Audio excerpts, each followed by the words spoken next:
Hello, everyone.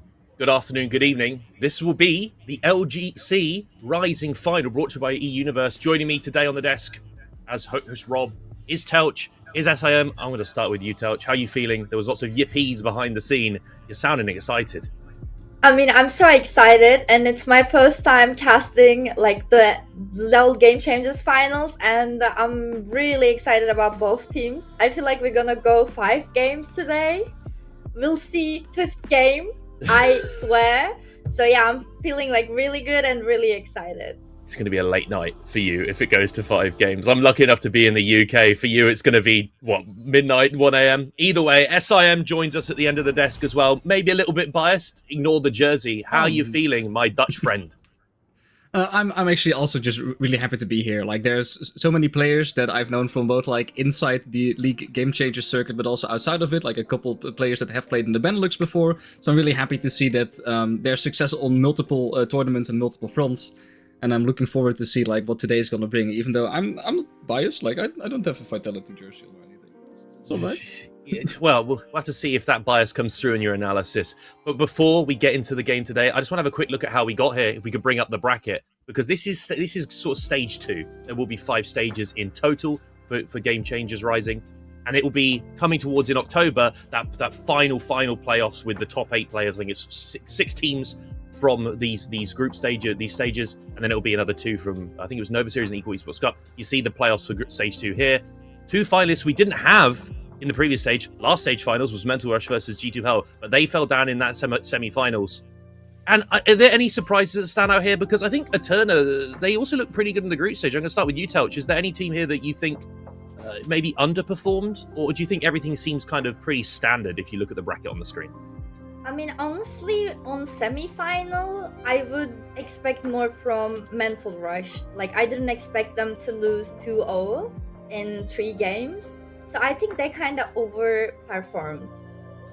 Overperformed. Okay, SIM. Underperformed. Sorry. Nah, it's all good. It's all good. SIM. Like, I think even though they lose, I think I would expect them to win at least 1 game.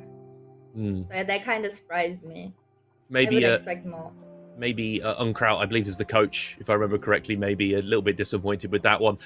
SIM, any things that stands out for you from this stage 2 bracket? I think I'm looking at mostly the same kind of games. Like the fact that Eterna had to get through both SK Avarosa and Mental Rush is something. Well, if you can make that happen, then tonight it's actually going to be fireworks, because you're now playing against Vitality Rising Bees, who have been, well, gauged to be one of the better teams, if not the top team, also in the content that we've seen before, where players are ranking the teams in their own top 8s. And perhaps it is then kind of a surprise to see that G2 Hell also dropped down to the lower bracket and even didn't get towards the finals there.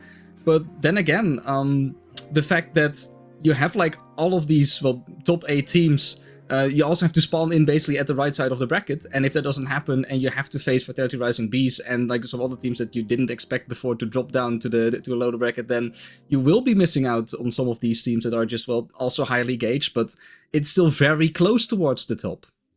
I mean, don't forget, it is essentially, say, luck of the draw. You can only beat the people in front of you. There is no lower bracket run, right? You don't get to see these teams go into a lower bracket final, into the final. It is just, once you're out, you're down there and you're only playing for 3rd, 4th. So I think it's such high stakes, such high intensity, and some of these teams have really risen to the top, as particularly, obviously, our finalists, Vitality Rising Bees and Eterna. Let's take a look first at the Vitality roster, because those are the guys, they're coming in here as many people say favourites. They were favourites, I think, in stage 1. They look great in the group stage then. They look great in the group stage now. OP, Delicate, Rim, Cosmic, and Honda. I'm going to throw it back to you, SIM. What are your takes on this? Because I know, as the Benelux representative on the desk, you have some thoughts.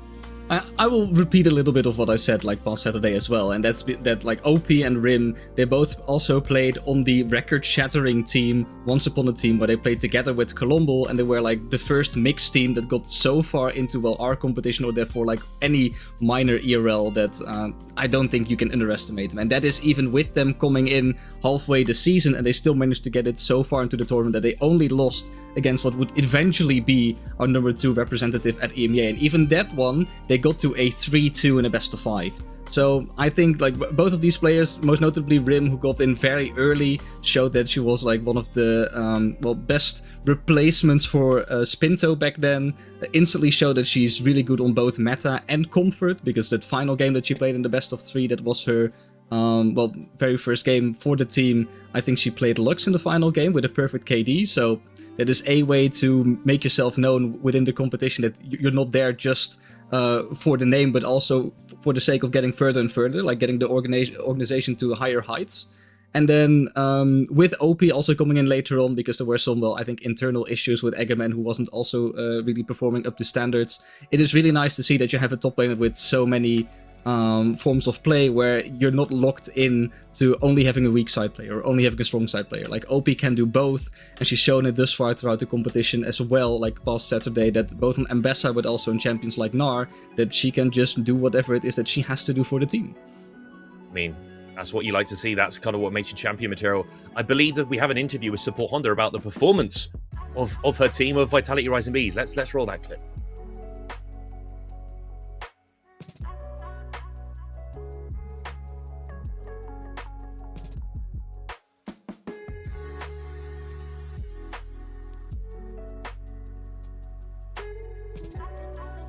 Oh, well, sadly, the audio for that clip doesn't seem to be working, but what we'll do is we're going to go again. We've got the audio working. Thank you, production. Let's roll the clip again, and hopefully this time we can hear what Honda is saying.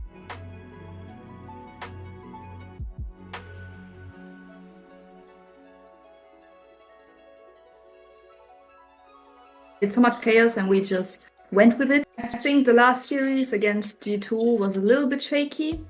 I think the games were too chaotic, and like G2 created so much chaos, and we just went with it instead of playing our own game.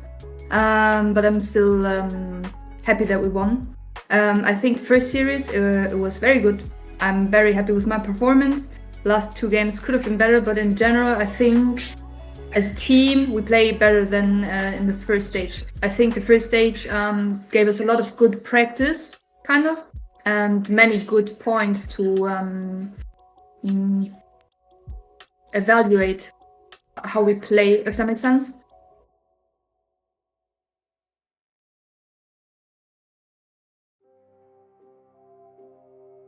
Well, they're going to have to evaluate how they play against their opponents again on the Rift today. It'll be Eterna. Let's get that roster going, and I'll send it to you, Telch. This team, they didn't have the greatest stage 1. Sari, Thorn, Sashi, Clef, and C, but they've really come back swinging in stage 2, getting all the way to the finals. Do you think they could you said it's going to be 5 games. Do you think they could go all the way? I mean, this team won the whole LoL Game Changers Rising last year, and yeah, they had some changing in their roster, and the stage 1 wasn't the best for them. But now we're in stage 2, and they made it to finals, so it can show that it's working for them. They're getting used to each other. They're playing really well together. And also, we know Starry, she's like, as you said before about OP, like, she can do both as well. She can play weak side, she can play strong side. I saw Starry playing against really good Vayne players, and we have so many of them. So as we can see, we can like say for both top laners, they can do like almost the same. We're gonna see team game, we're gonna see plans, we're gonna see who's gonna pick top, who's gonna pick bot to dive, to make plays, to make objectives, and to play around them. And also see, she, like when she started to play in this team, she legit tried 5 role. Now she's on sport. So I expect too much from C, because she know all roles, so she can help her teammates, she can make better plans, because she know 5 roles. Like, that's something that we should respect. Well, we've got the draft up on the screen. It's going through slowly through the bans, so while we're waiting for these bans to come through, very quickly, I'm going to ask you, Telch, what is your prediction for this series? And the same for you, SIM. I'll start with you, Telch. What do you think it's going to be, scoreline, and who's going to win? Can you repeat? You kind of cut off, so I couldn't hear.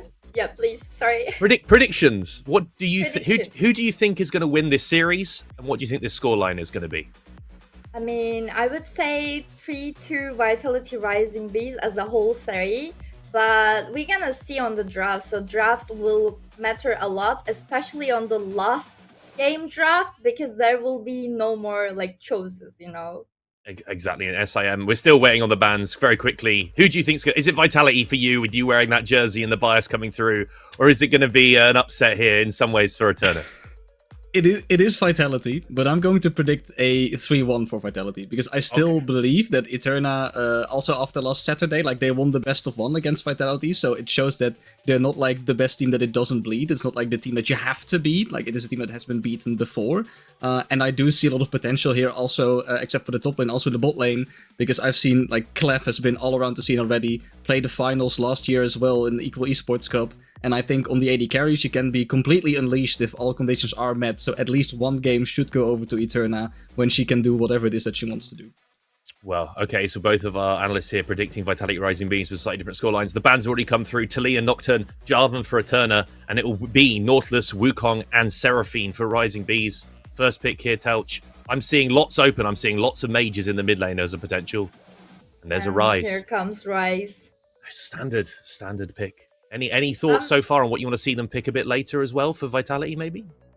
I mean, I really want to see Cassiopeia into Rise because Rise is a champ that can scale into the moon, and with Cassio, you can at least handle with him. And here comes the Senna. I'm not a biggest fan of Senna because of my own solo queue experiences. Really strong on good hands, and I feel like Vitality Rising Beast surely can use it. SIM, are you happy so far? You see what are you looking at here? Maybe for some jungle lock-ins. Usually we see that. Oh, they're already doing it at the time I'm saying it. There's the Vi. What are you looking here as an answer maybe for Eterna? I didn't necessarily expect the fight here already. Also with like a lot of champions on the AD carry position still available for Eterna that can just, well, not necessarily shut the fight down, but make it more difficult to dive upon some of the players. I do see that there's this trend of Nocturne, Jarvan, and Wukong already being banned away, so the Orianna priority goes down with that, since the only ball delivery system would be the Naafiri that's now also locked in for Eterna. It's difficult to find something. I think that the Cassio is still a good shout out in something that you can still pick up for the mid lane. I'm mostly wondering to see like what this final pick will be for the Rising Beast, since you have a lot of options. You can either go for the counter, since you still know what is going to be played on mid lane. But if you want to be like real cheesy, there is also the option to just smash or like lock in the Rumble Vi combination that we see all around these days, just to play for topside, since you already have that very like scaling weak side bot lane with Senna locked in for the early stages. Well, we've seen things like the Zeri locked in, interesting into the Vi. We've seen the Syndra, so not the Cassio you wanted, Telch, assuming it is obviously Syndra mid lane and Rise mid as well. There's maybe some flexes, unlikely though. Second phase bans will be coming through here. My question to you, as a top laner, we've not seen a top laner picked. What are you liking here maybe as a top pick here for either team? There's plenty left in the pool. Rumble was mentioned here by SIM. Yeah, Rumble Vi is really good together. Like, they can also use something like Aurora Vi as a top lane flex. Like, I mean, it's not flex for Vitality anymore, but it could be used. But honestly, for both teams' draft, like, you can blind maybe Gnar, maybe Renekton, because I feel like Vi, she's not gonna be enough for herself as in like first engage plus like maybe a front line. And they have Senna Syndra. They really need one to play like front to back, to be in a safe position. So I expect something more that can like stand on front line from Vitality Rising B side. But for Eterna, I feel like they will most likely gonna blind. So it can be Sion. Okay, they ban Ambessa. They might go for Sion, maybe Cassante. They also need one because there is a champ that can really good at front to back.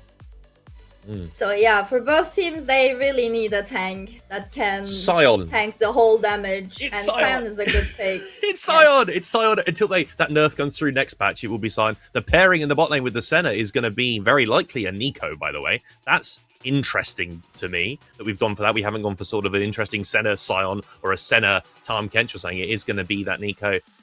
We got final picks here. It's got to be the support. It's got to be top lane for Eterna. Do you agree with the Sion read here? That's got to be coming through, surely. Don't forget this is Fearless, so it would be taking it off the board. Especially when you have something like Enchanter on board. Yeah, you would like to have Sion. I agree. in your Like, team. I most definitely agree that there's like 2 champions currently on top lane are blind pickable. Those are Sion and Rumble. I don't think you want Rumble anymore in your composition because you do need the front line, so Sion would be my pick to go. But it does give the counter pick over to the other side, so I also understand that Vitality and Rising Beast, they want something more beefy, so normally an answer like the Cassante would be very logical because it is like a tank buster, it plays really well into tanks. But if they want to play it on the edge, like the Vitality Rising Beasts like to do like from time to time thus far, I could also expect something like a Varus or a ranged top lane just to bully a Sion. And it's going to be the That's Yone really even. aggressive. Yone, which we again, it's going to be the top lane pick here for OP. Telch, Yone into something. You wanted frontline. You wanted a bit of beef in the front to allow you to play a bit more aggressive. Are you happy with this Yone pick for Vitality Rising Bees on 5? Because it doesn't really provide that. It just provides good engage, right? It gives you the Fate Seal, but it doesn't give you that frontline that keeps enemies at bay. I mean, it gives you kind of a certain place to play side lane instead of just fist fighting, you know? Because if they wanna 5v5, they would pick something like maybe Mundo and maybe like another tank into Sion, but they choose to go Yone, which means that they wanna play side. But it can be hard for them because they like Eterna has Rise, so they can play into side easily with Rise R, and maybe Nafiri can also help Sion get push and maybe engage on mid. So it's kind of, yes, strong pick into Sion. I like Yone, but compared to other like picks in Vitality, it doesn't make that much sense, you know, because you have Senna, you have Vi. Yeah, of course Yone can follow, but I would expect something more comfortable to make their carries comfortable, you know. Exactly. I mean, sometimes you can play. This is, you know, a basic triple threat comp, right?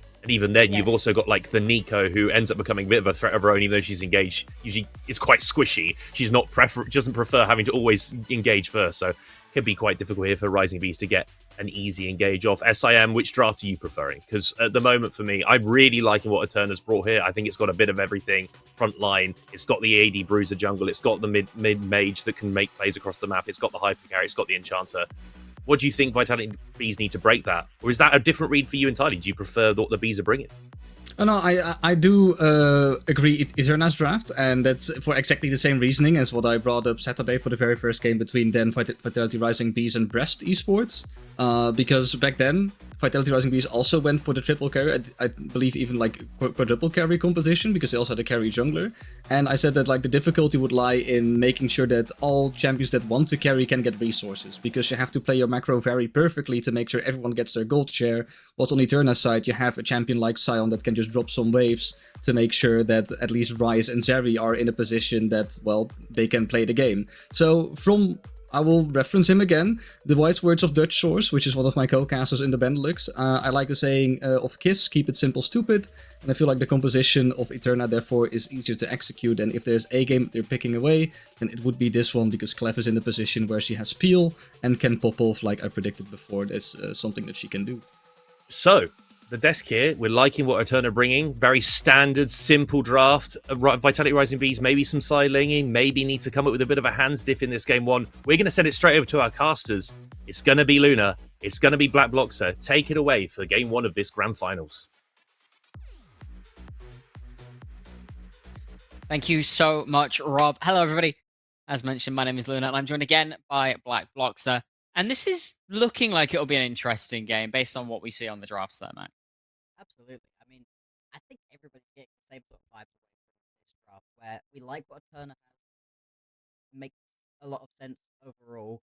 And then over on the other side, you're looking at Vitality and going, it doesn't quite work in and of itself. We've got a lot of champions looking to fling supports, a lot of champions looking like a lot more frontline to be able to sit back.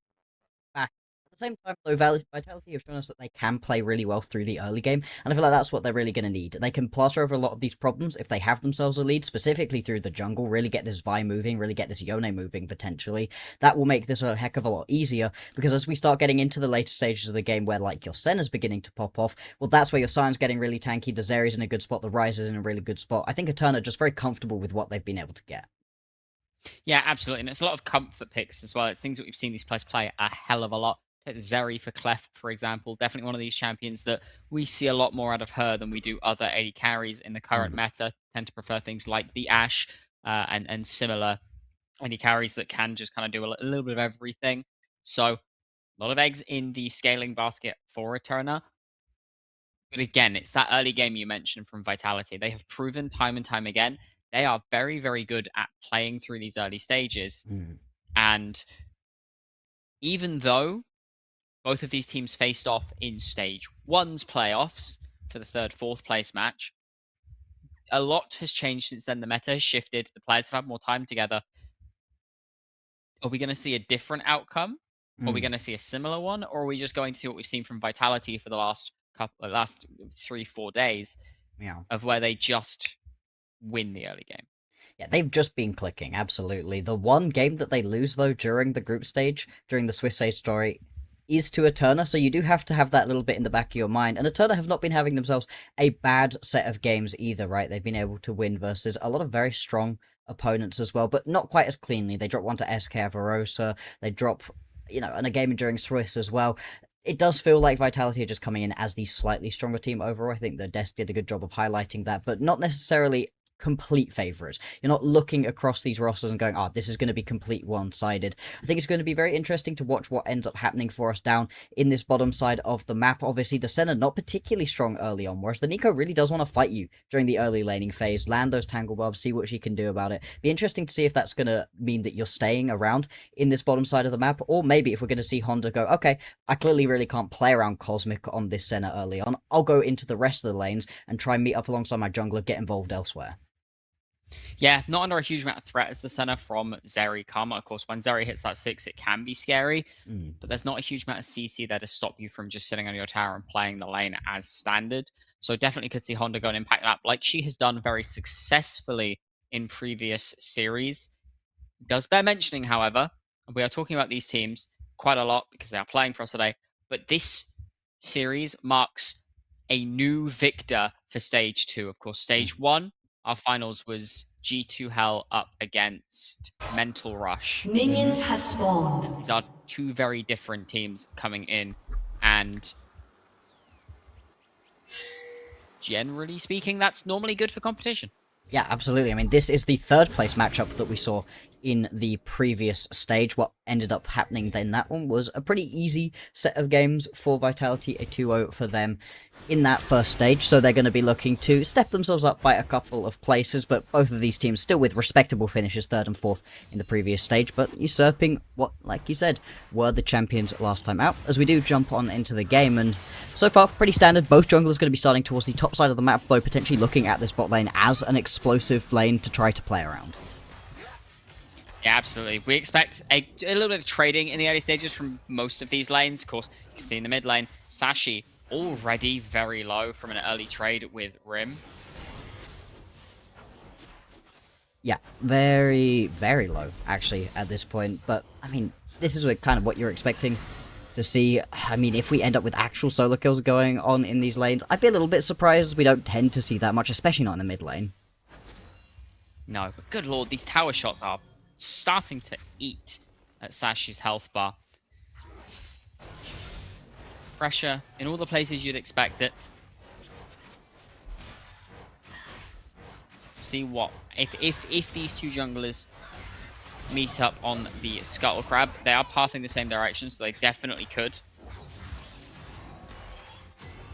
Potentially could, then it'll be interesting to see when we've got ourselves an Ethereum in this game. Something that's super aggressive, something that we've been seeing a little bit throughout this tournament. Some great success, some just kind of empty games where the Neferi doesn't quite get going, but if the Neferi does get rolling, such an infuriating champion to play around, and something you want to play around quite early on. A bit at odds with the rest of the game here, a bit at odds with the rest of the composition, which wants to play a little bit slower overall.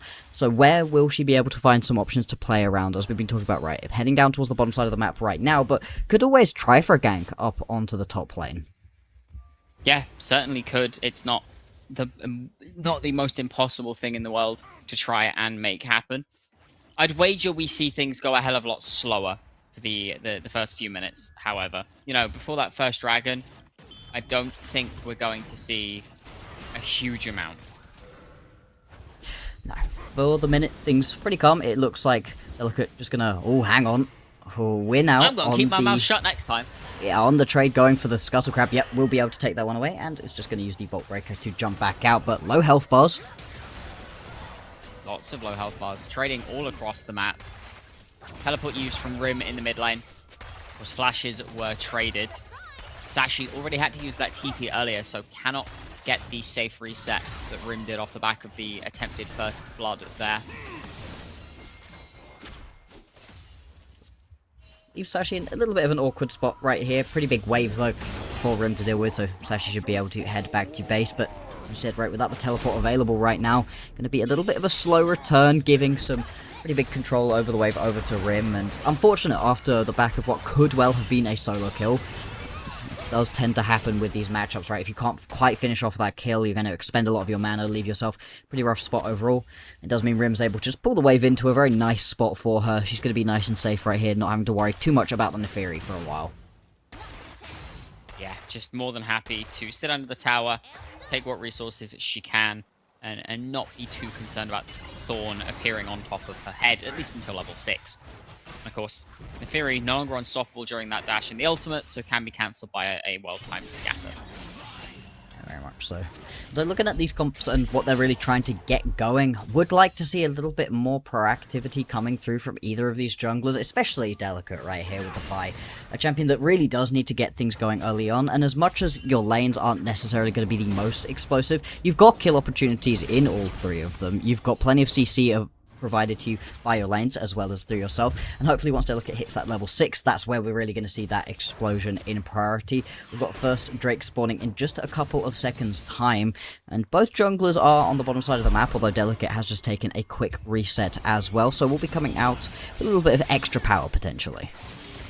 Absolutely. Now, if this is anything like a series on Sunday, this first dragon's not going to go down for 40 odd minutes. It could potentially happen right here. We have seen some pretty slow early games throughout this tournament, although right now looking like quite a few champions coalescing around the bottom side of the map. Potentially could have been looking for something a bit more explosive. Thorn pinging in. See the engage in the mid side. Thorn gonna go off the Rune Prison onto Honda. Good scatter. scatter. Keeps Sashi out, and both Rim and Honda able to get away with their lives.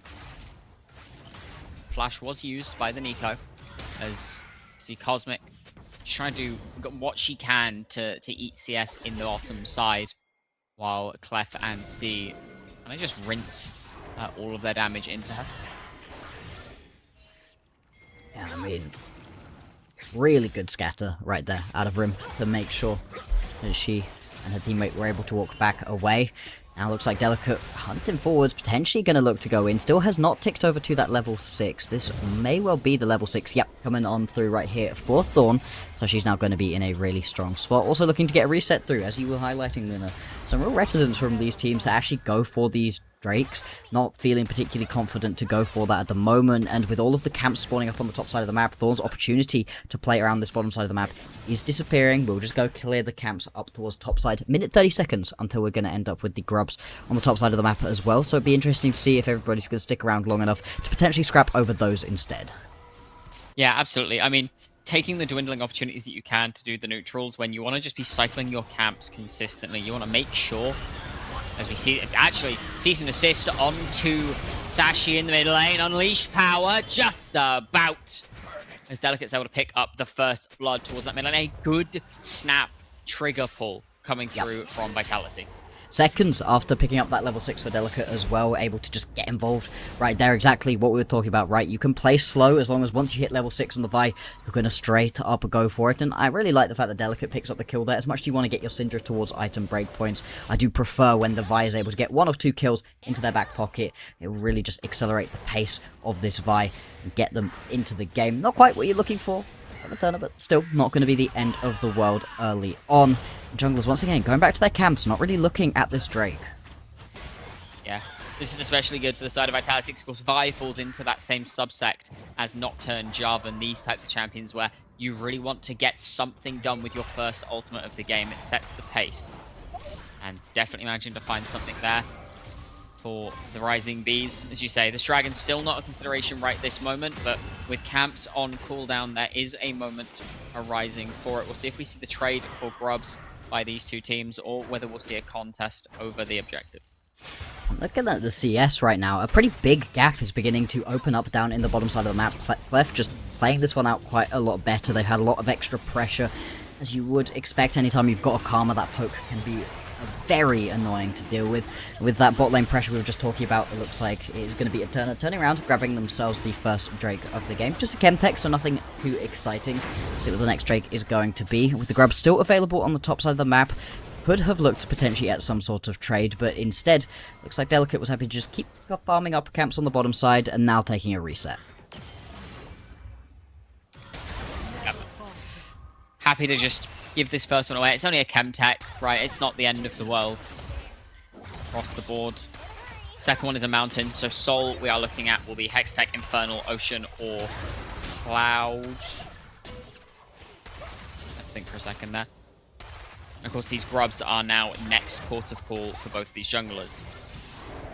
Absolutely, and still not really seeing too much explosivity. That one little skirmish. Now we do see OP heading down, potentially looking to get involved right here. Ulti up and available, so could go in with the Fate Sealed. Just going to be the Scuttle Crab going across for now.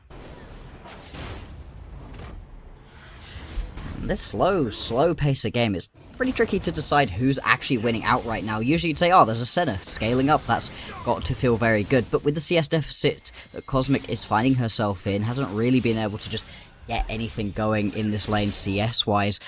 You're looking at what Eterna have and how things are going right now, and they've got to be pretty happy overall. The Zeri obviously wants to wait a little bit, same with the Ryze. Your sound getting a heck of a lot stronger as you go into the later on into the game, and Scene now potentially looking to try for something into the mid lane, but obviously Honda was there pretending to be a minion, so nothing really doing at this point. The Grubs will be started up here by Vitality.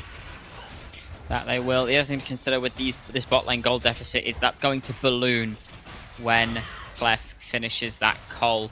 18 minions and counting. There's going to be no contest on towards the Grubs from the side of Eterna. C moving up into mid lane just in case they look to make a play off the back of it. But it will be the standard objective trade that we saw for so many seasons in a row. Yep. So they might look onto Cosmic here. Is aware that something could happen and is just sitting way back. Absolutely not interested in getting caught out underneath the tower right here. Instead, just going to be a couple of camps stolen away, and all of this is resulting, in just trying to close that little bit of CS advantage that you find, that little bit of a gold deficit you find yourself in versus Vitality up. Really quite a slow-paced early game from both of these teams, trying to set themselves up for later game success. Feeling like the point at which everybody's going to want to fight. 1 items is where you can start looking for fights as both of these teams, but 2 items is where things are really beginning to come online. I think we'll be fighting before then, though.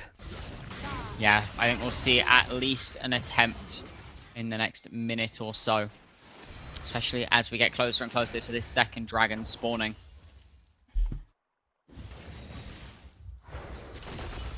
Still all quiet, and it does bear worth mentioning, Thorn on this Nefiri is on a timer, has to find something and make something happen as soon as possible. Absolutely. Cycles are now going to be completed, so in a pretty good spot actually to try for something a little bit aggressive. We're going to end up with both the junglers potentially fighting over this Scuttle Crab, and with the mid laners around too, could be exciting if they want to, but now just not feeling confident enough. We see a bit of a trade happening in the bot side. The Pop Blossom is used as a disengage. That Lightning Crash did a lot of work. Ooh. Nearly Honda going down, is forced to flash away once again. Cosmic now under the tower on her own. On the top side, we can see Ivy just going to try and stop too much loss. Down comes Sashi into the bot side as Cosmic's already fallen to sea. They're looking for Honda. They will find Honda. And a relatively well-executed dive coming through from Eterna. Yeah, it works out pretty well down in the bottom side of the map. Obviously going to be ceding quite a lot of pressure right here in the mid lane. Good couple of plates going into Rim's back pocket, and Rim's been one of the more impressive mid laners to me, so not exactly who you want to be giving gold. Staria as well, taking a pretty big chunk of damage right here, and all of a sudden, after a pretty slow early game, things exploding across the map, attempts all over the board. Yeah, they've realized they're on a small time with a couple of their champions. They want to make something happen. That and keeping the scaling from Vitality down will allow them so much more time than they should otherwise have. Just lights being stolen in the face of the opponent right here out of OP. No big worries. Right now, for this Yone in the top lane, has the bot completed, but again, not that much explosivity coming on through, and as much as we've been talking about how this early game's been going decently well for Vitality, couple plays for Eterna, the Vitality composition still does leave us with a couple of questions, and specifically, these bits of the composition are coming online at very different times. Your Vi is online. This is the best bit of the game right now for the Vi when you've got that first item completed, whereas your Senna still ages off of really being useful. So let's see what Vitality can actually do right here as Eterna start up this Mountain Drake. They do. You can see Vitality in the area. They're not sure what they can do. Gonna see Delicate going in on the mid lane, flash under the tower from Sashi. The CC chain. Off the back of the cease and desist, and that is Delicate stuck under the tower, able to get out with the Vault Breaker, however, as Rim finishes out off with the Unleashed Power. Meanwhile, on the bot side, Honda and Cosmic are bashing onto C. Pop Blossom lands. In comes the Lightning Crash, and Honda's already gone. OP is teleported in, not even teleported in, ran down to aid her team here. Looking on this dragon. Delicate can't get in very low. Gonna get slain by Eterna. But a good route onto Clef. Fate Seal will tag. OP will get on the board with a kill. And now it is Thorn, C, and Ivy on the run. Ivy commit teleport, but the stun is beautiful. Flash forward from OP makes it a double kill. And it's two very swift kills into the back pocket of Vitality. Plus the one in the mid lane prior, even if the dragon goes across. Exactly, the dragon's going over to Eterna, so they're at least getting away with something right here, but we're seeing once again just how quality of a player Rim is, constantly being able to land those Scatter the Weaks, just an absolute sniper with those, and really making it impossible for Eterna to really get a foothold into this game, off the back of what looked like it could have been a pretty good overall fight for them, catching a couple members out, looking really strong in a few moments. I also like the fact that we got OP joining the rest of the team, landing that Fate Sealed, getting involved in the game already, and so 15 minutes in, again, about 2,000 gold lead right here for Vitality, the majority of it going to be sat in the top and the mid lane. Bot lane still very much Eterna focused. Yeah, absolutely is, but these solo lanes are running rings around their opposition for Vitality as it stands. We can see OP looking onto Sashi here, going to use the Soul Unbound to get a good chunk of damage down. Does have the Blade of the Ruin King completed, so might just be able to run this Rise down, able to snap back just in time to avoid being rooted up. In the top side, we can see Ivy looking onto Rim. Thorn is in the area, isn't going to use the ultimate just yet. There's the W come through, able to get on tops. Good use of the Unleashed Power. Almost dead, but Dark and Dagger's healer, but it does not matter. Delicate's there, flashes and finds the Shock Blast onto the back. And now it is Ivy in trouble. C is here to try and save, but a cease and desist onto the Karma's head. You're the squishy target here, C. You're next in their sight. Vault Breaker going to be charged up here in just a second. Going to go back onto Ivy. Rim going very, very low. Doesn't have huge amounts. Finds the Scatter to send the orb straight into the back of the Seer from Ionia. C will go down, and Vitality will continue to run rings around Eterna. There we go. I mean, this is the thing, right? As much as we've been talking about how the composition might overall be a little bit harder to execute if you're Vitality, if you're quality players like this is what you can do. Fate Sealed right there, just going to go a little bit wide right there. Out of OP, not quite going to be able to get another kill onto Sashi, but we've just got to keep talking about it. Rim is having a beautiful game right now on this Syndra. This is a monster game out of Rim, as you rightfully say. 2-0-4 on this Syndra, 2,700 gold in the lead, nearly sitting at 10 CS per minute. I'd wager 93 stacks already, so nearly got that execute on the ultimate there as well. Such an incredible game as OP. Gonna look forwards onto Thorn and Ivy. Just gonna have to back out though. Not gonna be able to find anything too much, although in the mid lane, and once again, not quite. Unleashed Power, not gonna do it, but nearly with the static, holy. Good lord. 5 more stacks and that would have been a kill for Rim. Yep. You know that's what's being said in comms right now. Yeah. Only on 95 at this point, right? So not even gonna be hitting that execution threshold right here, so just still so much more power coming through. Already got that Blackfire and the Cosmic Drive. So going to be sprinting through these fights, dealing big damage at this point. You know, not going for the full burst as a look, instead looking to do a little bit more damage over time. Also has got 8 stacks on that Dark Seal, so could well turn that into a Medjay's just to be blowing people up. Yeah, most certainly could. See Rim move back into the mid lane here. Could look for an angle onto Clef instead, just going to take the reset. Will we see a Medjay's completed? will not. Not quite gonna come on through right here. Instead, putting some boots, get the pack a little bit more of a punch, a little bit of a higher speed. We've got ourselves a minute until the next Drake is going to spawn. Obviously going to be Chemtech Drake this time around, so a big bit of extra damage. I don't want to play into a Syndra who's doing well, and a Senna who's coming online later on into the game with a Hextech Drake. That just does not sound like a lot of fun, and so Eterna's, they're going to have to find a way back into this game. Right now, though, they just don't have the power in any of their solo lanes to really compete. And yes, Yozeri's been able to get ahead early on, but with just the Storm completed, this is still not a particularly strong champion at this point in the game. Yeah, not at all. It's still going to take a good chunk of time. See both junglers hovering towards the bot side there, covering their mid laners, making sure that nothing too untoward happens.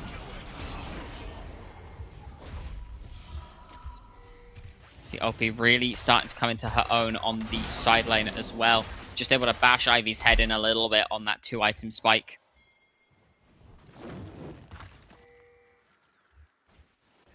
Now, Eterna have done a very good job. They have delayed the Drake stacking by getting the first 2. Even if they give this one and a couple more, they're not forced to fight for a while. Yeah. Still, there's a real debate over how much that really helps them, because the Senna is beginning to get online, and they did a very good job early on of putting the Senna down, making sure that that delay was going to come on through, but they're delaying the game now themselves, allowing time for Vitality to get their ADC back into the game. Still can be useful because you're still waiting a long time for this Rise to be particularly useful. 4 stacks on the row right now, so got a while on that one, and obviously the Scion just going to be waiting quite a while to be as useful as you would want. The problem, of course, is going to be the Neferi right here. Has really hit the point at which you would have wanted a lot more explosivity out of this champion, and that has yet to come through. Obviously, we are now 20 minutes into the game as well, so the Baron has joined us on the Rift. Neither of these teams are going to be looking to start this one up instantly or really sneak it away. You would have to imagine going to be looking for some team fights here instead. Let's see where that's going to come from, because Delicate, as much as she's had a decent early game, still needs to make sure she keeps the pace high in order to not fall behind on this Vi. Absolutely, and does bear worth mentioning at this point, Rim, 105 stacks, does have that execute up and available now. Cosmic sitting at 58, so nearly hitting her first big breakpoint for the Senna as well. Those who don't know, Senna stack breakpoints when you're playing AD carry Senna are about 60, 80, 100 is when you really start to gain major benefits from them. I don't know that we're going to get to that 100 mark in this game, the way that it's been going so far, but you know, never say never, could well come on through. At the moment, though, you can see just the jungle beginning to squeeze in here for Eterna. Vitality doing a very good job of controlling their opponents, controlling the vision in the river specifically, and now looking to just bully this mid lane tower down. Will be able to pick that one up, buying them extra space to look for these invades and squeeze out the Eterna members. Yeah, just gotta slowly but surely force them back towards their base, choke out their resources. And if there is a team that knows how to do it, it is Vitality. We've seen it from them time on time again. Spawn might be in a little danger here. Does find a small chunk onto Honda here. As we see everybody starting to move in. Scatter goes wide, Tangle Barb's landing, goes Delicate. Lightning crashes there, but it doesn't matter with the cease and desist, forcing Clef to flash away. And immediately, C got eviscerated by the Unleashed Power. Really nice right there from Delicate. Instant snap engage. Knew that she could just go in, and now all of a sudden, I mean, yeah, as much as you are slippery as the Neferi, gonna take the flash, as well as everything else from Thorn, just about to be able to survive. This Yone is rolling with the damage at this point. Yeah, really online now is OP. It had a relatively quiet game outside of the one dragon fight, but silently getting very strong. The second largest gold lead in the game. I think on nearly 2,500 gold ahead of her direct number. With 2 minutes on this dragon, and only about 30 seconds on the cease and desist, we could see another play before this objective. Entirely possible. I mean, right, the season is going to be coming back up very soon, and that's your snap engage tool. Of course, the scatter of the weeks have also been really nice to see as well, and just trying to step up here, get any available income in for Clef is really risky. constantly under threat from everybody. 10-stack Medjais on the Syndra walking at you is going to be terrifying. And this is what we were talking about starving you out from all of the resources around the map. Yeah, you've got the bottom side of your map available, but right now Vitality stealing away what they can in their opponent's jungle, putting the squeeze on underneath this tower as well. Could potentially have gone in right there, but decided it wasn't quite the right idea to go in on Sashi. It's very dangerous. You don't have major information across the rest of the Rift, and while you do have a lot of damage, there's a lot of health on this Rise. They're looking now. Cease and Desist goes in, Rim going low, but a good use of the Dawning Shadow will keep reviving. Pop Blossom tags onto Thorn. Rim will still bleed down. Thorn can get away to safety. It's a 1-for-1 for now. Are Vitality gonna hunt for more? No, they are not. A lot of gold just entered this Neferi's pockets. Yeah, very much so. That is going to be a massive shutdown right there. Rim have been playing so beautifully, but just about stepping a little bit too far forwards. Even the flashback over the wall not going to be enough to keep her alive. Still, look in her inventory right now. 2 needlessly large rods. That's going to be a death cap very, very soon. A couple more kills coming through for this Syndra. And she is going to be basically unstoppable. Still, Eterna's finding something to get themselves back into this game. A little bit, at least. Just delay things out a little bit longer, as they've been trying to do. That's better worth saying. 07 to the Magi stacks. Rim did lose indeed a good number off of that death. As you mentioned, that death cap is imminent, and that will increase this damage tenfold, especially now that this Syndra is completely stacked up. That 120 mark does have a mini Rabadons already. Good scatter lands onto Ivy and C, forcing out the Mantra Inspire there. Teleport into the bot side from OP. If they wanted to split this fight, they certainly could. Honda moving up towards the top side. Dragon is now available. We'll see if they opt to go for it. In goes Ivy, forcing Cosmic to flash, but Rim is on a flank. Finds a good stun onto Thorn. Not going to force out the W just yet. Delicate being forced out by Rim. Honda still hiding on the side. OP on a flank, starting up this Dragon in the meanwhile, just to stack up that Q. Looks like they've caught Delicate, but you can see Honda. She's just sitting there as a minion. Flash forward, Pop Blossom lands onto 3. Scatter lands again. Fate sealed in, and already Vitality are alive with the fires of battle. Unleash Power will take another. Clef can do nothing but watch on in a horror as her team are eviscerated from the Rift. It is just her no! And okay, Cosmic hit the blast cone. Back comes Clef. Only one member's fallen. Honda gave her life for the clean ace and the barren opportunity for Vitality Rising Bees. And Rise they have, Bloxer. There we go. Honda going to be more than happy to have traded her life right here for the Baron for all 5 kills onto their opponents. And we were talking about it. Vitality coming in today looking like the slightly stronger team. They got the best of Eterna in the 3rd place match last time around in Stage 1. Looking like that in game number 1 right here as well. It's all kicked off by just being sneaky. Being sneaky right here on the Nico. Really nice Pop Blossom to kick things off. And then the fight is just so split.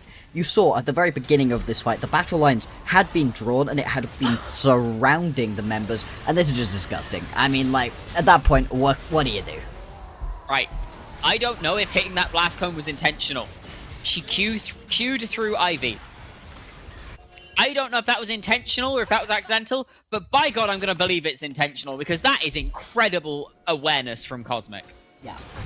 We gotta give benefit of the doubt right there. That was completely intentional, and what a sick play it was overall. Now you can see no ability for Eterna to step up right here.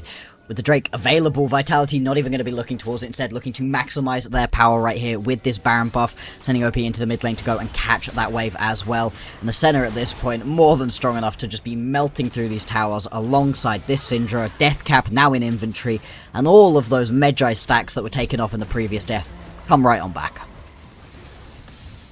Sitting on, I'd wager, close to 800 ability power at this point. Mind-melting amounts. First 2 items are not the highest ability power items, so maybe a bit lower than that, maybe closer to 500, but still, it is a lot. Yeah, the damage is going to be absolutely rolling right here, and you can see, could the potentially go in? Oh, a beautiful block with the clone from Honda stops the unstoppable onslaught square in the middle of the lane. Yeah, and I mean, that's a wasted TP here out of Sashi as well. Now you're chasing the members of Eterna into their jungle. We could potentially catch them out. Delicate flash, cease and desist onto the side of Sashi. She will go down to the Pop Blossom in the end, and it'll be Rim picking that one up. Fate sealed one a little bit wide, but Clef is caught on the backside. Unleash Power will unleash Clef from this mortal chain that ties her to this plane.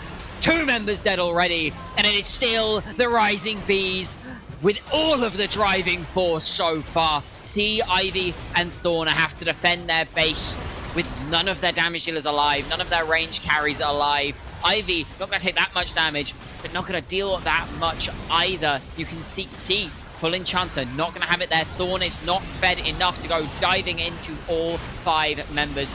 And the first inhibitor will fall. Are they going to look for more? Ivy's going down very quickly. They're going to continue to look. They're going to do it quickly. This wave is going down, however. They're going to back out. Yeah, just going to take what is given to them. They've still got a Drake to go and pick up for themselves if they want. You can see right now, Thorn sprinting down towards the bottom side of the map. Could potentially go and try to steal this Drake away, but with all of the portals up and available, should be just impossible to do. And Vitality, they're in complete control of this game. Coming into today, I would have argued that Rim was probably the best mid laner that we had in this tournament, had been playing at the highest level throughout the Swiss stage, but really, this game is sealing it for me right now. Just such a sniper on every single one of these Scatter the Weeks. Yeah, an incredible showing from Rim in this game, number 1, and just working so well with Delica and OP as well. They are finding their targets perfectly. Fate Sealed gonna go wide onto Sashi there, so it's just traded for the Realm Warp, as this dragon could now be in the sights of Vitality with their Baron ticking off. It's gonna be an easy take. Senna currently at 92 stacks. The Cosmic definitely reaching that 100 point very rapidly.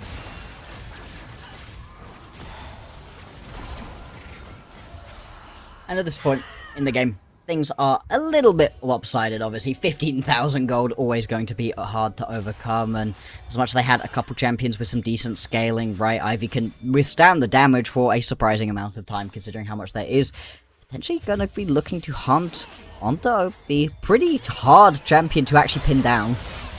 Certainly is. It's going to get jumped on by all 4 members, however. Snap back, Room Prison. Okay. Dawning Shadow will not be enough as Clef picks up the shutdown there. But this bot lane tier 3 is currently under fire. Rim fishing, hunting, looking. It's OP's first death of this game. Makes Delicate the only member standing that is still deathless. Oh, hello. Teleport, looking for Sashi here. Managing to get that tower is Sashi, so that's something, right? A little bit of gold injected back into the pocket. Still, yeah, Oh, I mean... my lordy lord. Goodbye. 07. That is a very dead rise. Yeah, very dead. And I mean, this is the thing, right? And as soon as you give a couple of extra kills over to a Syndra and accelerate the pace of that champion, things are going to be tough. 25 stacks now on that Medjais, but it's been an entire team performance right here out of Vitality. It was very slow for the first 10-15 minutes of the game. All of a sudden, the game explodes open as Rim starts hitting those Scatter the Weeks, and beyond that point, things have just been so tricky for Eterna. They're able to grab a catch right there onto OP. If they're able to do the same thing onto Cosmic or Rim, again, that's a lot of shutdown gold. And as we get later and later into the game, the gold will mean less and less, right? You're very close to being completely full build on a couple of these main carries. They don't have anywhere else to go. So if Eterna can keep stalling this game out, there is a chance. There is indeed 15 seconds on this Baron, however, and I think if this goes across to Vitality, it may be all she wrote for Eterna in this game, number 1. See pings coming down onto it already. And Sashi's teleporting into the bot lane is saying, you know what? They're going to do it anyway. Let's try and get something on the other side.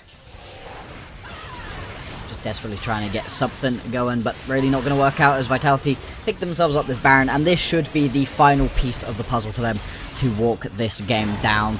The items are flowing. The money has been flowing for a very long time, and with the top lane inhibitor already down, they can easily play through this top side of the map and just march it into the base. As much as you are losing your bot lane tower on the other side of the map, I do not think that Vitality care.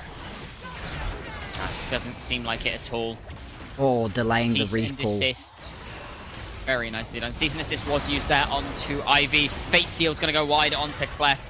Room Prison under the tower is not going to catch much just yet. One tower already down as Ivy is tanking up what she can.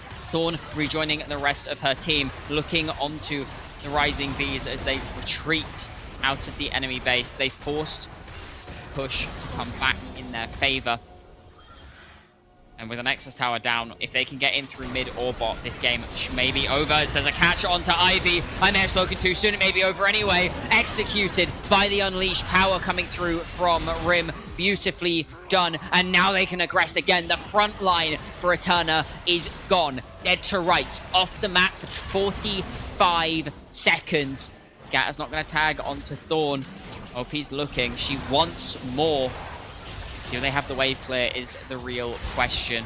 They should do. This Second inhibitor. wave coming in. Inhibitor's going to come up as well, and there's no other wave control. That push through the bottom side has mattered, but still, the overwhelming gold lead may just make it and not. Desist finds its way on a clef. A flash pot blossom will tag the other two members next to her as well. And it's all but a formality by the Rising Bees at this point as they take game number 1 in this grand finals.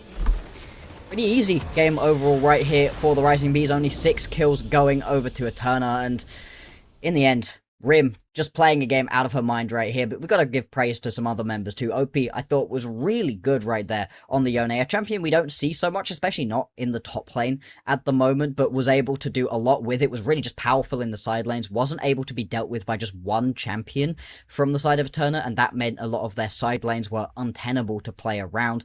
And then, you know, as much as Cosmic fell quite far behind early on the Senna, it didn't really matter, and Honda, beautiful pop blossoms all the way through, really good there. Yeah, absolutely incredible showing from the Rising Bees in game number 1 of this grand finals, really proving that they deserve to be here. We're going to throw it a very quick break. When we come back, the desk will be here to break down that game and prepare us all for game number 2 to see if Vitality can take us to match point.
Actually, I feel like their bot lane is quite good.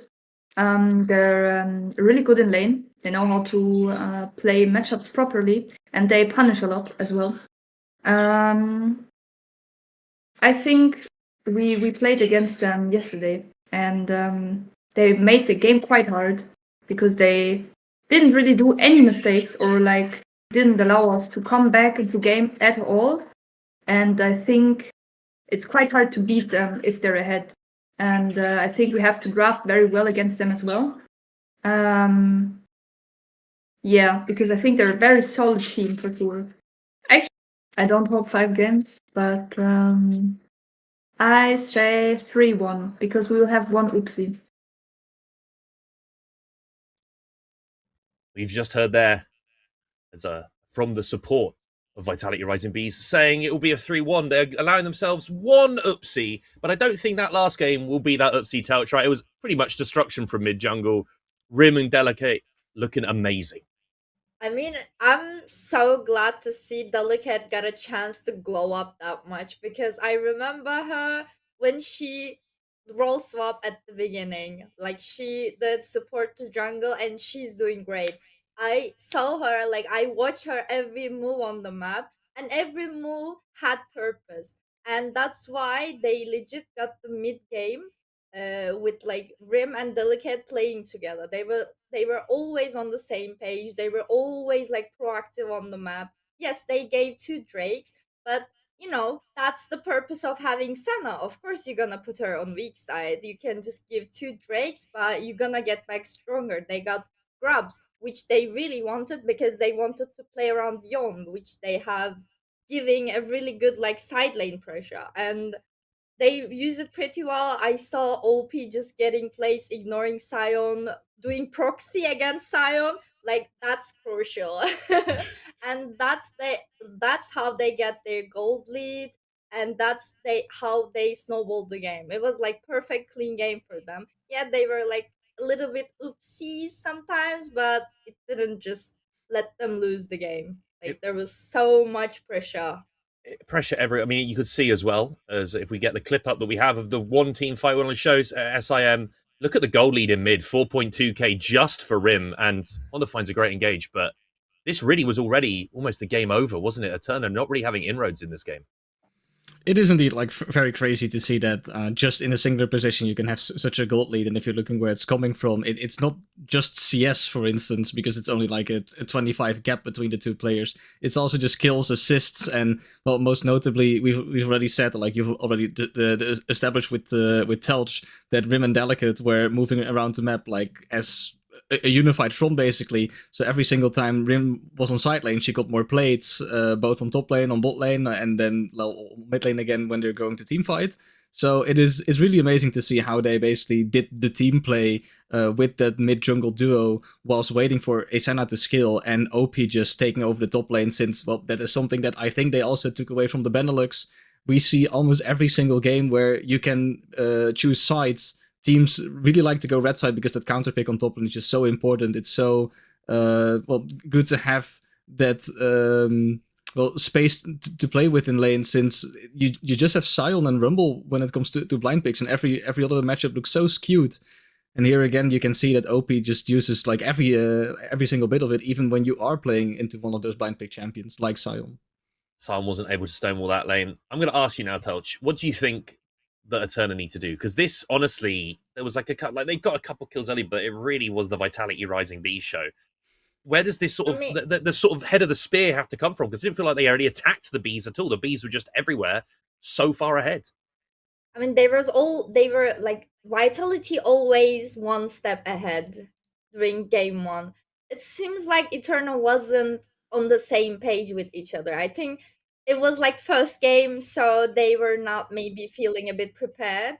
So maybe they can focus on more on game two. And I really want to see Torn and Sashi playing together. I think C did pretty well in like early games till minute 5. Tried to give a bit space to Sashi, but it wasn't enough. Like when Delicate joined the game, it was like not playable for Sashi anymore. And Rim got huge snowball effect, and she legit used it all over the map, and it made them winning the game one. So I think Eterna need to answer or need to do more. They need to fight mid jungle with mid jungle, don't they? I think it was a bit of a mid jungle show here, like, and it didn't feel like there was no clashing. What they have, but they didn't. So I legit couldn't see any existence from them in game one. They've already upset Mental Rush on the way here, and I call it an upset because Mental Rush were our stage 1 champions. And so they've been able to come in and they faced drafts from Mental Rush that we saw they had used in stage 1 to take down GT11 finals. Eterna overcame that, and they need to show something a bit more special here against the Rising Bees that got knocked out last time. I believe it was by Mental Rush in the semis. And they're now in the fight. You've got to show what you're made of. You're previous champions of LGC. You need to show up in this game too. The band's coming through again. It's one of those pick bands which we see the timer slowly count down. It's Wukong band. It's Seraphine band. Obviously, the Bees going to blue side. Talia now being banned on the red, as well as Nocturne. SIM champions off the board. Obviously, it's Fearless. A lot of stuff like the Rise, the Sion power picks are gone. Are you still wanting to see stuff like the Casio and Niveas, or do you think there should be a pivot towards like Oriana drafts, for example? I mean, Enivia is a kind. Oh, sorry, Enivia champ is kind of, I don't know, like triple flex or something. But yeah, Sorry, Sam. No worries. Like, to me, it's more like I like the Orianna as a champion. It is normally very high priority, but you also see it like being very high priority when you have some champions that can set up with it for one of those deathball compositions. And currently, we see every single draft there's a Neferi ban. Oh, well, Neferi is banned because of draft, of course, but there's a Wukong ban, there's a Jarvan ban, there's a Nocturne ban. So a lot of those like very classic ball delivery systems are just being picked out just so the Orianna doesn't get picked. And there's, well, hopefully some other variety in mid lane. The good thing is, of course, that like both sides do have a very open pool when it comes to just control mage. We saw the Syndra earlier already coming out from Win. I did actually expect to still see something like perhaps a Lux or a Zoe, since that's just pure comfort for him, and she's shown that those are very dangerous champions in her hand, but they still go to opt to go with the Orianna, so they do have something in mind, but a lot of those easy jungle setups, they are gone, so perhaps they have something with the top lane or maybe even support in mind. Looks like the Silas, very likely the answer in mid lane to this Orianna. I was going to mention, you see an Akali ban, and when I see an Akali ban, I start thinking, what immobile mages in the mid lane do they want to play? Well, it's the premier one, it is the Orianna. They've taken the Silas off the board. We'll have to see what they want to also go here, because it would be blinding something here on this R2. It's going to be an Aatrox already blind. Telch, what's your answer into this Aatrox if you are OP? Because this has been picked away from her, very much an Aatrox player in her own right.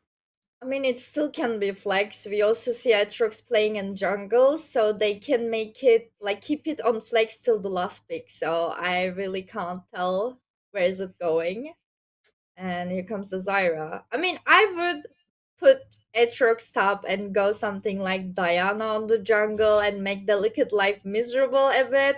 Because when she got the lead, when she got the tempo, she's like becoming something really dangerous. So maybe they can use it. But Aatrox jungle itself is also really powerful.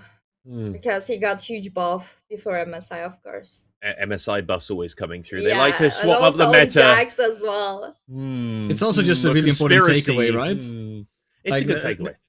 Knowing that you have OP on the other side, who is very efficient with the champion, and knowing that you can just take it away already and keep the flex open is just a win by itself. So I also really like that Eterna is already planning forward that this Aatrox will not be available for OP anymore throughout the rest of the series. The Alistair being taken into the role. It's a pretty classic matchup at this point. Obviously, we've seen a lot of enchanters, but if you cast your mind back to last year and even before, we'd see Alistair picked into Rel a lot of the time. When you're also playing the Zyra, personally, I like Leona into Zyra. I think that ruins her day a little bit with the Solar Flare against an immobile mage, but gone for that Alistair instead, more of that kind of lane, kind of disengage counter into the Rel, but often later Rel doesn't really have to mind. Bans again, we're seeing an Ambessa ban. They're getting rid of these sort of blindable top laners. Malphite ban up against Starry in the top lane. I think it's just going to be top lane focus here, Tauchi. It doesn't look like we're going to see much else being banned out in the second phase. Yeah, I assume. Malphite, I'm not still sure about that Aatrox again, because I don't know, man. Yeah, Champ is really strong, but they have range advantage. And Aatrox most likely likes the champ that coming towards him. But Vitality has champs that have like range advantage, so I'm kind of not sure. But here comes the Ambessa plus. Nah. Sivir. They're looking at JD Carry. They're actually split banning here, the side of the B. So they're not going for 2 more top bans. They have banned that Sivir. Well, you're looking at the AD Carry pool, SIM, because there's still quite a lot up. Yes. It's difficult to make an assumption here. I feel like perhaps either side can still benefit of a misfortune, because, well, misfortune will work really well with a champion like Rel as well, but on the other side, it could also be a takeaway for Eterna. They are now going with the Varus, who has been nerfed, so Lethality Varus is a little tad weaker than it was before. That might also open the opportunity for Vitality Rising Beast to pick something into it. I do wonder what that would be in the end. Oh, they're going with Jhin, knowing that, well, there's not a lot of tankiness except for the Alistar currently on the side of Eterna, but looking at the bans, and knowing that Starry also plays a lot of tanks on the top side, there is still an Ornn that can be locked in unless they pick it away themselves. I mean, they've got to decide where they want to what they want to put up into a potential Aatrox. It's going to be Olaf. Oh. It's going to be Olaf. That's got to be in the top lane, because there's no way there's a Zyra or Orianna going up there. So that's the matchup in top lane. Touch, are you happy with this one? You were saying there's still an Aatrox flex possibility. Are you happy to take the Aatrox into that Olaf now? I mean, I would pick something like Camille or Kled into Olaf, because Olaf is a champ that doesn't have many No. counters, you know, and here comes Mundo. It's still a flex, And like, Star, Mundo jungle is a thing. I don't think, like, it's probably going top lane because Star is also really good. Like, she's a really good tank player, and Mundo will be really good on her hands. So, yeah. So thank you, production. You've put them into the positions. I assume they're Yes, guaranteed now those we positions, or know. we're guessing. But if it is Mundo, it has gone to Aatrox in jungle. You were saying you like Aatrox having champions that run into him, Touch. You like the Aatrox sort of Yes. receiving that. What's your thoughts for this Aatrox in this game? Because I do think it looks quite difficult here for Thorn to play this as this game gets later.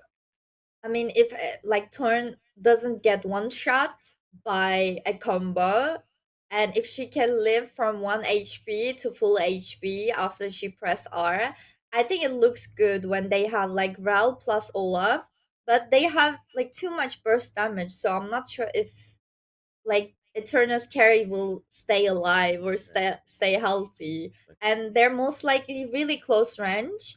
So they only have Varus as a range champion, so I'm not really sure about it. And they have like Zyra plus Orianna. These champs also really good into engage, and they can really control the fights. Okay, I'm going to quickly before I toss because production's in my ear. I want who's going to win this game. SIM. One word. I think, okay, Vitality Rising Beast. Vitality Rising Beast. Tell, who do you think is going to win?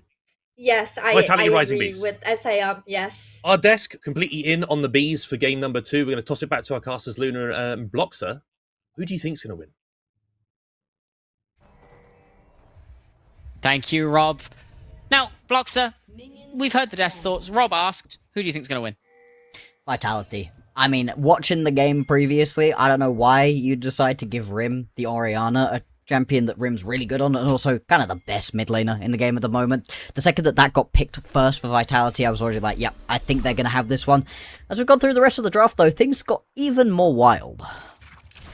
Certainly did, and it seems it was unanimous across our talent for game number 2. Vitality Rising Beast, for sure the favourites coming off the back of draft. Aatrox jungle for Thorn.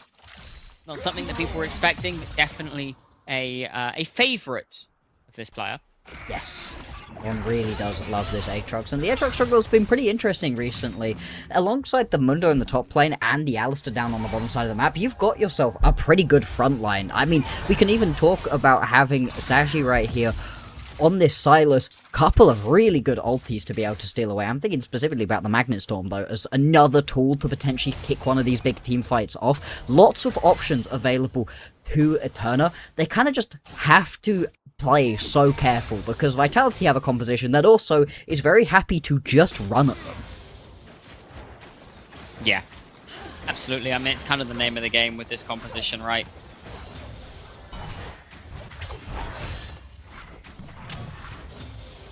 Look at the clear speed difference. Yeah. Zyra, very, very quick clear space.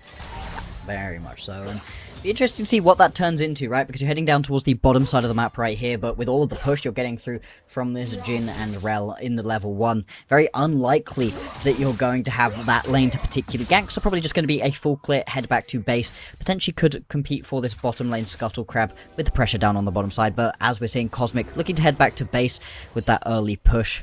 Instead, just be turn around, head back towards the top side and try to steal that one away there. Honda will spot out Thorn here as well, I think. Will at least spot out that the blue buff is available, so good information coming through right here for the Rising Bees. Yeah, most certainly is. We see yet more trading on towards this mid lane. Kind of what we expect coming it through. Now, are we going to see a major... Well, so we're going to see a major early game play, apparently. Delicate wanting to look on towards Sashi here is just going to give across the bot side Scuttle. Yeah. Correct decision right here. As much as the Zyra early clear is very fast, you didn't really have the pressure to be able to make it work there. Rim gonna get attacked right here. I mean, you'd have to go flash, headbutt, pulverize to really make anything happen in this situation, and instead... Just gonna have C have a look into the lane and head back away. Could potentially be a dive here. Certainly could be. It looks like they are gonna go for it, and it's all she wrote. Yep. Immediately annihilated his Ivy. And this is the thing, right? The Zyra is really rising in priority at the moment for a lot of different teams, and for good reason. As we've been talking about, right, the early clear speed is crazy, but the damage that this champion does is insane early on, and it just keeps getting stronger and stronger as we get further and further into these games. And what you can do to your opponents, what it stops them from being able to do to you. Rim dead. Okay. Wow. Oh, with the emote and everything. Very well played. Sashi clearly looking for some redemption after the previous game, which was very much Rim favoured, and that's a great sign. The Silas, not necessarily the easiest time into the Orianna if you're able to space that one out, so well played there. Well, damage going down on the bottom side. Crash down will tag onto Clef. Shattering Strike's going to go ever so slightly wide, however.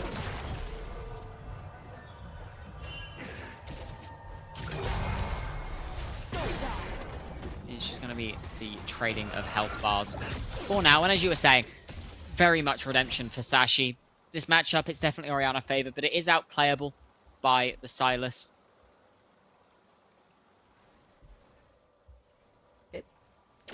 Pause. A little bit of a stutter there. Yep. Oh boy.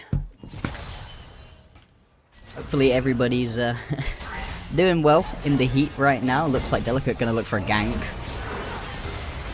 Certainly is. Gonna just walk in onto Clef here as C has to give her life away to the demons that are the Vitality Rising Bees.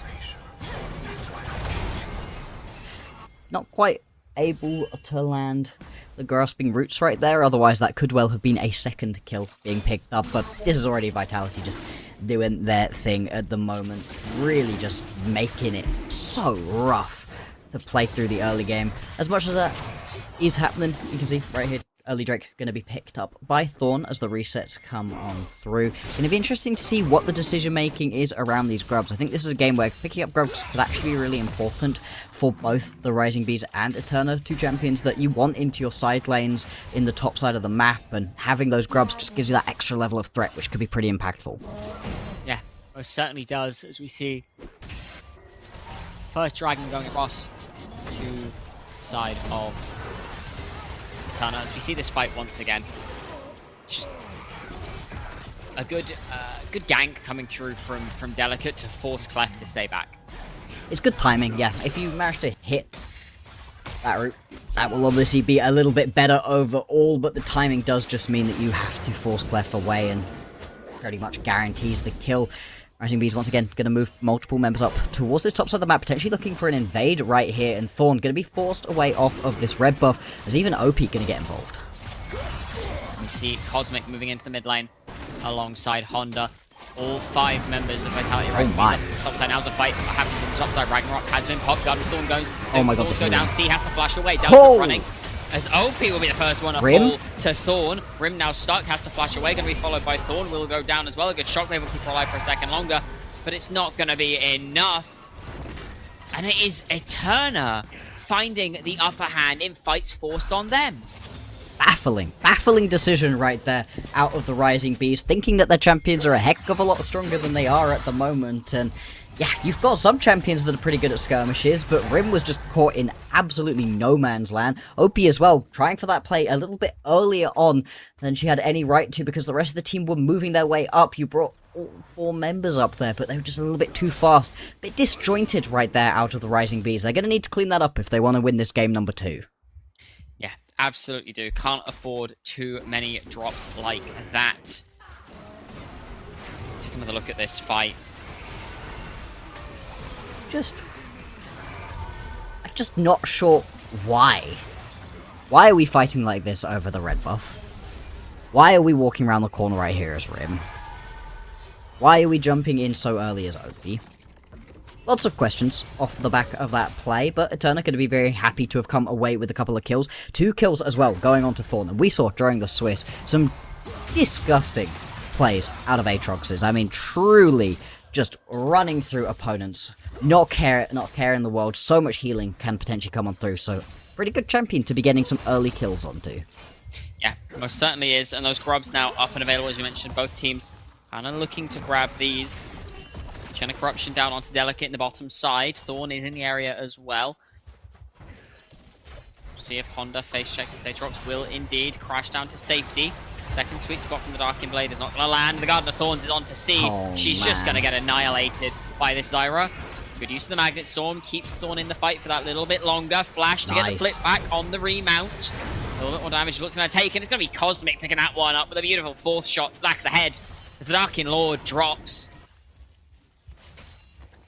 My lord. And the damage coming through, again, really disgusting damage from Delicate. Although, I don't know that I've actually watched those grasping roots, like, land so far this game. A couple of those has been going wide, so we'll gotta keep an eye on that. Still, dealing more than enough damage for the team, and now with the Leandry completed, going to be even stronger in this game. Over on the other side of things, though, Thorn will be able to complete that first item. Really big item. So much extra healing coming through from that Sundered Sky.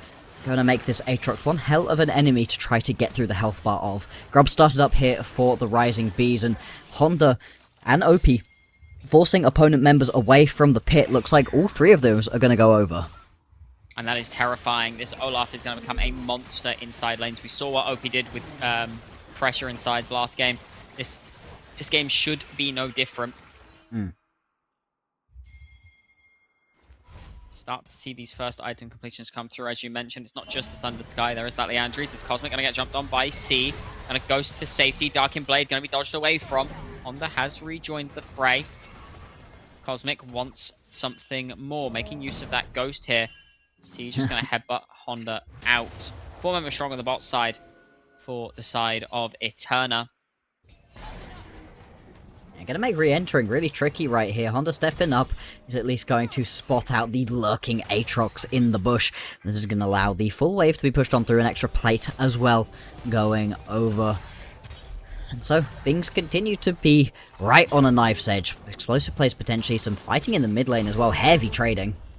Shockwave going to go down. We'll see if Rim wants to continue to play this on for Sashi. This Silas doesn't take a huge amount of damage in the early stages though. He's quite strong. See Delicate just hovering on the bot side, as is Thorn. Just trying to allow the bot side a bit more pressure. Of course, this Dragon has just spawned. Both mid laners looking to get a reset in.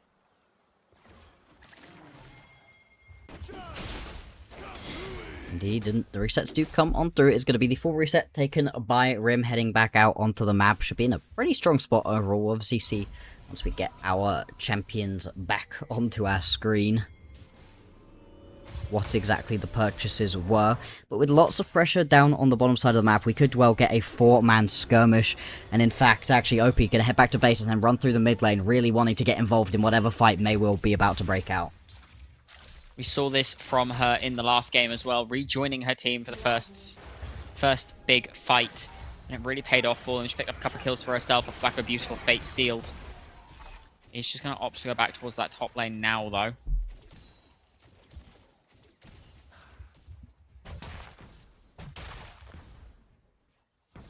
Could potentially have been something to play around, but yeah, instead nothing much, and all the Starry knows that this is some threat. There's Ghosts popped. OP popped it before she even got back into the lane. Ragnarok popped, Undertow's going to tag, maximum dosage still should be available. So if the dive comes, yeah, she's going to get it popped and pull the play off. Yeah, that's all you're looking for right there. Pop the maximum dosage, make sure that you're now in a good spot to just keep this pressure up, and potentially even call in the cavalry. You can see a couple members of Vitality heading up towards the top side of the map, and this has been Honda all over the board right now. This is one of the joys of having the Jhin. You can just kind of sit quite far back, not have to worry too much as the ADC, and unlock your support to go get involved elsewhere. Yeah, and Honda, definitely one of the better players to have do that. Really, really good at just moving everything around as necessary. As we see Sashi gonna go in here, gonna get caught on, gonna see join the fray. My apologies, I lost my words for a second. That's gonna be a very quick kill. The shockwaves, I think, threw me off a little bit there. The simultaneous shockwaves just pull everyone apart. OP gonna find the solo kill in the top side, however.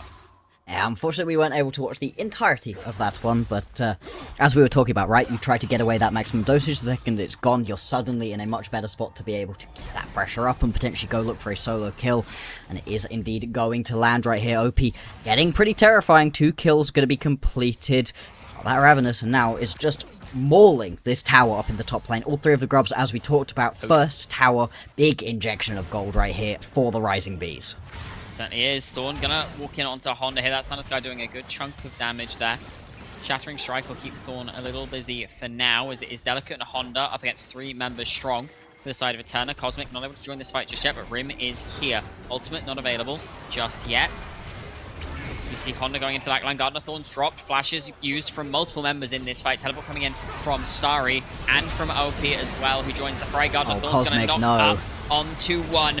Cosmic's already gone. OP's doing what she can, but she's stuck in the middle of 4 people. Can't quite find Thorn. Honda's forced out as well.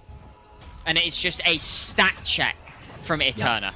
Yeah, and this is just a bit of a misread right here from Vitality at what they can actually do in these fights right now. Your Jin's not going to be able to get through any of the tankier members, and in fact, in that fight, Cosmic kind of just mispositioned, getting run out of that fight very early on and taken down. More importantly, you just can't straight up fight your opponents right here without landing some sort of big, massive ball of CC, some big wombo combo, right? Instead, it's just a couple of individual members trying for fights, bit of a split fight. You're just going to get run down in this situation. And there's so much healing available as well from the Eterna members that unless you burst them down in one go, it's not going to work out for you. Oh.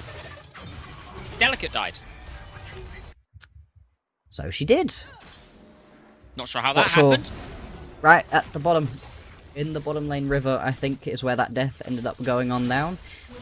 Like I said, not sure what happened. We were in a replay of the top lane fight at that point, but clearly the kill going on over to Thorn, so even stronger at this point in the game. Now we've got ourselves a Rift Herald top side of the map. Again, both teams would really like to crack open this mid lane tower. It's a lot lower at the moment for Vitality, so they don't want to give this one over. It will result in their mid lane tower falling, opening the map up so much more for Eterna, for Thorn especially, to just keep stealing things away, keep herself in a really strong spot in this game. Yeah, absolutely would. You see both mid laners on the bottom side. No teleport for Sashi, importantly. Did opt for the Ignite for the solo kill pressure. Of course, both top laners will have Ignite thanks to that role, or will have a TP thanks to that role quest. So you could find yourself at a numbers advantage if you are Eterna.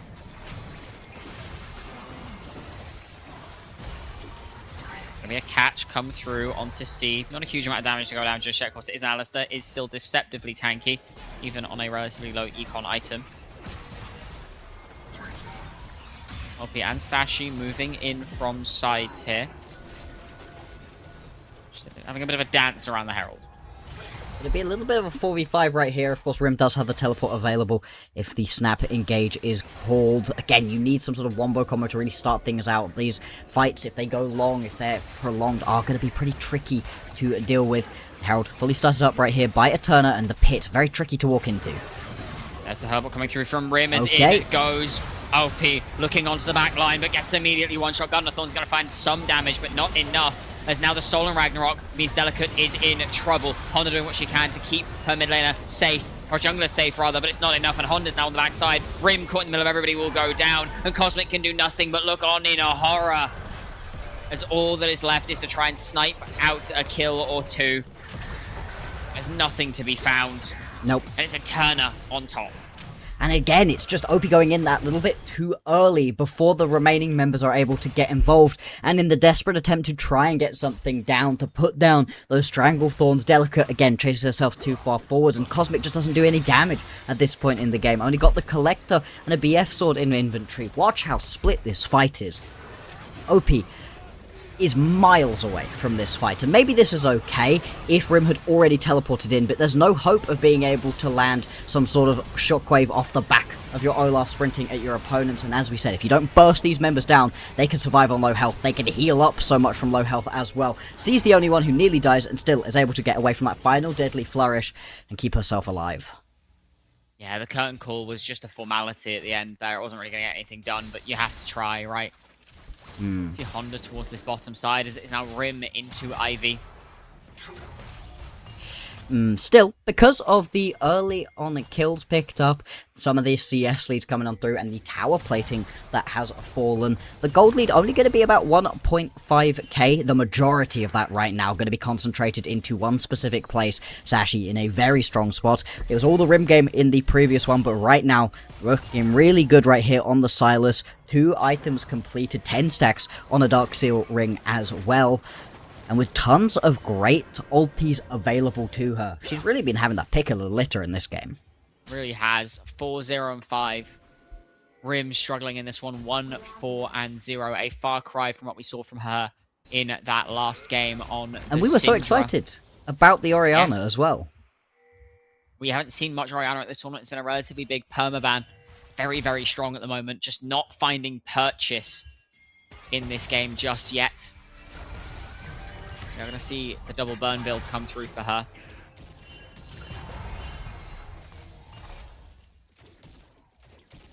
Just trying to get something done at this point. Our Vitality, the 5v5 team fights, not working out for them so far. So instead, let's see if they can potentially find themselves some sort of picks. Going to be tricky though when you've got yourself an Olaf who really needs to just have opponents to be running at. And so far, Eterna's been doing a very good job of just buying the space, buying time, making sure they're not getting overrun. Still a couple seconds now until the Drake is going to spawn. And all of the bottom side river control is in favor of the Rising Bees at this exact moment.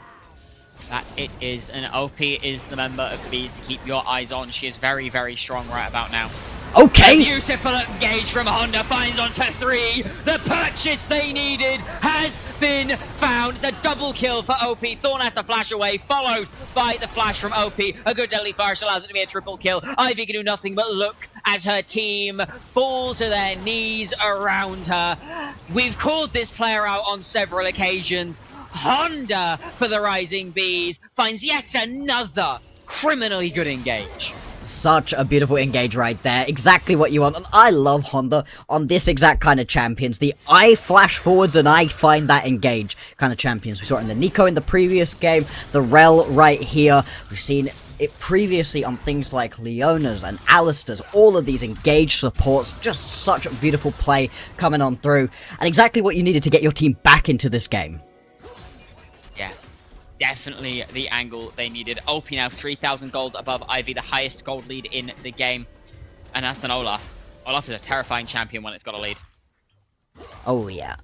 Exactly the kind of thing that you don't want to be seeing. And Honda, just the snap engage is beautiful. It would have been even better potentially if you did have Rim in the area, could have shockwaved on top of it, but didn't need it in this situation. And the fact that you're able to kill onto this Aatrox even after they survive through the initial engage is a really good sign going on forward. And of course the Drake falling on the back of it. Just that little cherry on top of what was a very good play here for the Rising Bees. Absolutely. Not able to find too much in the ways of towers off the back of it, but it is able to go back into their pockets.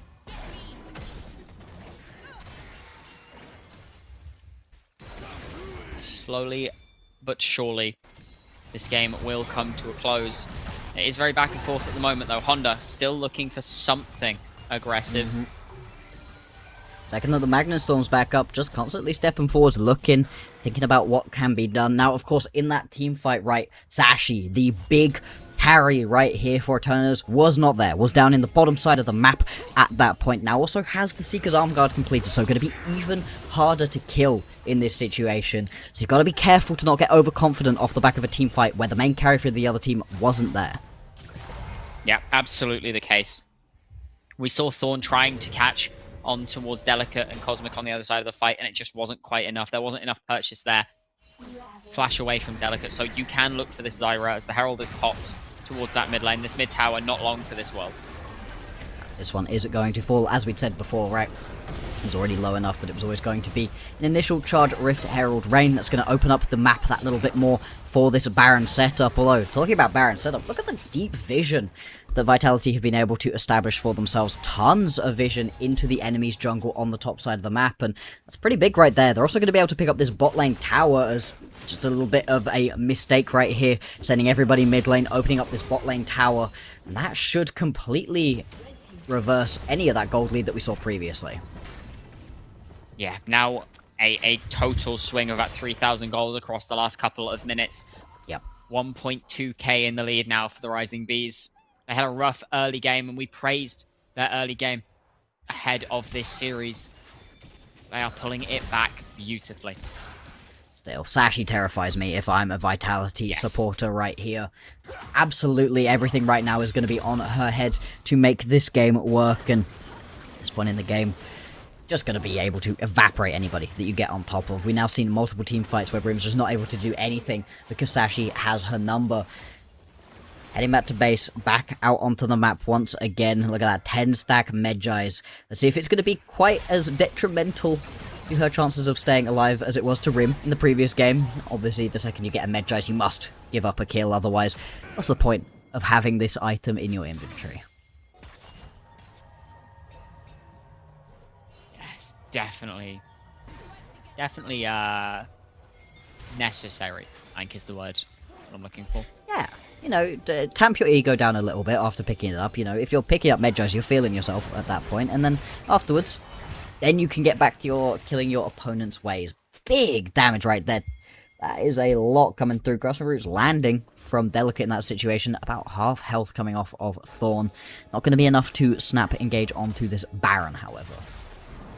Still gonna have to be very careful. Of course, this Baron is not very fast. Zyra takes it very quickly, as does Olaf, but Jhin and Orianna are stunted in their damage to these neutrals. With 35 seconds on the next dragon, that will be the next look as Honda looking for Thorn. Will find her, has to flash a save. The Ignite might tick her down. Never mind, it is a Leandri's burn for Delicate, and with the jungler off the map and 25 seconds on the dragon, this should comfortably be Vitalities. Yeah, I don't think it's going to be the full Baron that you're going for in this situation. Instead, heading straight towards this dragon would be the expectation. The wave in the mid lane pushing in at the moment for Eterna, so they're not going to be under too much threat overall. Nice catch right there, though. And as much as we're praising him in the previous game, Honda now really pulling into her own in this one. This rel, something that we see semi-often, but not as much as we did in the past, certainly. Still one of my favourite champions to watch in support, especially when the player in question is playing with so much aggression as we're seeing out of Honda. The confidence, the aggression, the crash down onto C forces the unbreakable Will. That's a big cooldown. Big cooldown to be losing out onto straight away. Still, the mid lane push once again going to be established by Eterna. They're still well and truly in this game. We can't be giving too many flowers over to Vitality yet. They have certainly not locked this game up. And yet, they have gone straight onto the Baron, and they have managed to catch Vitality napping here. They have no clue. It's just gone. It's gone. It very well maybe. They do know they're on it now, so they could look to push in now if they want to. Sashi going into another. Everybody has C there, but the shockwave is beautiful. The crash, the magnet storm is even better, and a garden of Thorns over the top. Curtain call comes through. Baron's not quite stolen away. It is secured by Thorn, and two members are out, but there's a flash forward from Honda looking for more. Ivy's looking delicate, does find her in the end. OP did ghost after Clef, it was matched, and now Thorn may be caught by Honda. Slowed it up. Ragnarok popped. The World Ender's going, but it does not matter, as off the back of a beautiful combo from the side of Vitality, they get away with only two Barons going across, and they can look to crack this mid lane tier 1. We finally get to see that combo between the Magnet Storm and the Shockwave, and beautiful it is indeed. Still, you're playing without all of your members available to you, and the Baron does go over, retained as well, onto a couple of members for Eterna. So we'll see what Vitality can actually get off of the back of this one team fight for themselves, because it's not going to be as clear-cut as they would have hoped. No, absolutely not. But I think Vitality are running what I like to call the KFC combo meal composition. Okay, explain. You've got the Magnet Storm, the Garden of Thorns, you've got the Shockwave, the Current Call over the top. Yep. It's really, really easy to just randomly catch 3, 4, 5 people. We see it here onto C and Sashi, right? Sashi goes in onto Delicate, takes the Shockwave, but it's returned into a Magnet Storm, into a Zyra ultimate. And while you can't move, you're also having your entire health bar eviscerated. And if Cosmic was further away, you layer a Current Call over the top. There's just so much damage going down. See, I personally would call that getting put in the bounce house right there. I mean, you are Also just fair. not moving throughout the majority of that fight. And if you've got the remaining members of your team around you, maybe things go differently. But if you're caught out by yourself or a couple people get caught in the combo, it is almost impossible to escape. With the Baron buff, we are seeing the push carrying on. Sashi as well, going to get some free push up into the top lane. Rim heading on over to try to cover this one off, and this is how this game is going to go. You're just going to constantly be trying to find those big wombo combo picks out of Vitality. Whereas Eterna, they are pretty confident to just keep playing this 1-3-1. They've got plenty of side lane pressure available to them. That they do. Game's going to slow down a little bit more. Now, you would wager, of course, only 35 seconds left on that Baron, give or take. Oh. And Honda looking TP. onto the enemy. Chain of Corruption comes through, but a flash from OP onto Clef's head. Oh my god, she does it! And their healing is just What? too much! Sashi goes down on the backside, curtain called, and Thorn gives a double to Cosmic. Rim finds a killing spree, 0-4 to 3 and 4, ladies and gentlemen. And it is only C getting away with her life. The Rising Bees, they've stepped out of the hive, and they are armed with stingers galore. Yeah, they're looking to take themselves to match point right here, off the back of what was a much slower early game than they had in the previous game. Couple bigger moments for Eterna, but in the end, Rising Bee is just that much stronger, and specifically OP, disgusting right there. Exactly what we'd seen from the Aatrox in previous fights, in previous games throughout this tournament. Just going in, flash, ghost, everything available, takes down Clef, and at that point, you just have to scatter as Eterna. They're not able to do so, and the remaining members are collapse on top of them. The map getting much, much smaller for them at this point, and the Rising Bees, they're looking to close this one out. Yeah, 7,000 gold in the lead, just shy of now. You look at this game state now, you would not believe that it was Eterna who were in the lead for the majority of the early game. Nope. And this is the thing, right? The Jhin getting online, still not going to be able to do anything to these tankier members, but there's plenty available health bar for Clef to be taken down. And Honda going in again, beautiful. Another beautiful flash engage. Clef is just eviscerated. Rim looking for Thorn as Ivy and C do what they can on the backside. My. Thorn will drop. Oh, Sashi's nowhere friends. near the fight. And if another member falls here, it could very well be the base being broken open. C is just dragging this wave as best she can. OP gonna reset to deal with Sashi. It's good. It's good out of C to slow things down right here. Does stop that mid lane push that you were potentially looking for, given enough time as well for the top lane at tier 2 tower to be taken out, but it's not where you want Sashi. You want Sashi involved in these fights more. You want Sashi able to do the damage rather than having to run away and just go push onto these lanes. On top of all of that, it's going to be the third Mountain Drake of the game going over to the Rising Bees. As much as getting yourself some early Drakes is nice, that's Wait, not true. one of these is not like the other. one of these is not a mountain dragon. One of these, I think, is a Hextech Drake that balked. Quite possibly. Huh. We are on a mountain rift. I haven't so it's definitely seen the this, second dragon of the game. Yeah, I haven't seen this bug in a while. There was a long time where Hextech and Chemtech didn't display properly. They still don't in regular clan, because we have our fancy overlay. Yeah. So Fair I've enough. seen the overlay go a bit weird. Yeah, in a while, but all good. Just was looking at that 3 and going, that's not how maths works. That's not how League of Legends works right here. Still, Math ain't math, and Chief. it is not. 2 Mountain Drakes are still going to be a lot, and Sashi potentially under threat right here. Obviously, still a big threat in and of herself at this point. 4 items going to be completed. Also some anti-heal coming on through as well, as they very much need. I think both teams going to be needing to invest quite heavily in anti-heal, and you can really see that. Mortal Reminder coming through for OP. Not interested in having to just deal with all of the healing. Not at all, but Vitality, they're just starting this.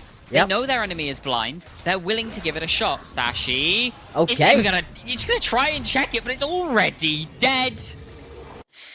And that's particularly rough to watch after what happened to Eterna earlier, where they try to steal away the Baron, and they do get the Baron, but they end up losing multiple members for it. Instead, much cleaner take right here for the Rising Bees, couple tower plates down in the bottom side of the map, really the only thing that they lose out for this.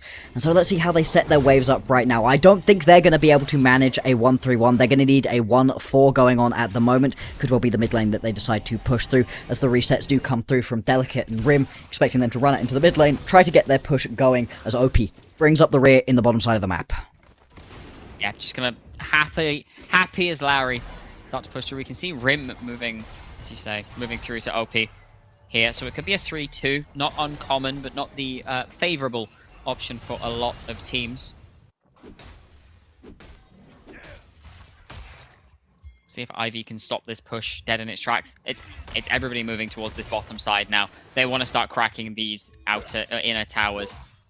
It's actually no TP, by the way. Yeah. So she Thorn cannot join her squad. Okay. Deadly flourish into death. Ivy's next on the list, as OP does not care. No Ragnarok, no problem. Be a double kill for Cosmic. Curtain call 2, 3. The fourth is not going to go off. But the base is being broken open. Sashi had to reset already. Inhibitor is open. Baron is up. 2 members are already dead. And the Rising Bees looking to rise to match point here. Ultimates are expended. Ghost popped here from Clef, just to try and stay away from some of the damage coming down. First Nexus Tower will fall. Chain of Corruption going to tag on a Honda. C finds onto 3. Sashi goes in, has the Ragnarok, finds onto Cosmic, will go down. Not quite. In the end, Ignite is ticking onto Cosmic, will go down. Flash Rip from Sashi. Honda's keeping everybody else out on the backside. Back in goes Sashi, down at 2. OP, godlike is this Olaf. Another member falls in C, down to the wayside as Rim goes unstoppable. And Thorn and Clef have to watch their Nexus die again as Vitality take us to match point. Vitality looking to improve from their third place finish last time around, looking to do what they did in that third place match once again. They 2-0'd in that matchup. They're looking to 3-0 in this one. And what a game it was. Obviously, we're going to have to give lots of flowers to OP in the end of that one, because beautiful play right there on the Olaf. But Honda, take a bow. That was a beautiful game right there, off of what was a great game previously on the Nico, but in this game, needed to do more, needed to really step up to make things happen for a team that was faltering in a lot of other places, and it is because of those early engages Honda was getting through that then OP was able to get back into the game. Delicate and Rim were making things happen as we got later on as well, off of the back of struggles through the early game. Really well played from the support here for Vitality Rising Bees. Yeah, absolutely. And they were our favourites in Stage 1 as well. They've come through. They're in the finals now. They're 2-0 up. A reverse sweep is on the cards. However, Vitality are going to look to stop that dead in its tracks. We're going to throw it to a very quick break. When we come back, the desk will be here to break down game number 2 and prepare us for what could be the final game of this series.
it so much, and I was so happy, and I wanted. So the name is the model name of my motorcycle, which I got like a few years ago, and I liked it so much, and I was so happy, and I wanted to rename myself. So I thought, why not? I would just call it myself like my bike, and yeah, I like it a lot. I still love it, but I think it's quite cringe if people refer to me as the full name. So I think it's good that it's shortened, actually. Well, in that last game, Honda wasn't riding a motorcycle into battle. She was playing Rel and riding the horse and absolutely smashing it with plenty of amazing engages followed up with the Olaf on OP. What a game two. Initially, it looked like Vitality had made the upsie. They'd made the mistake.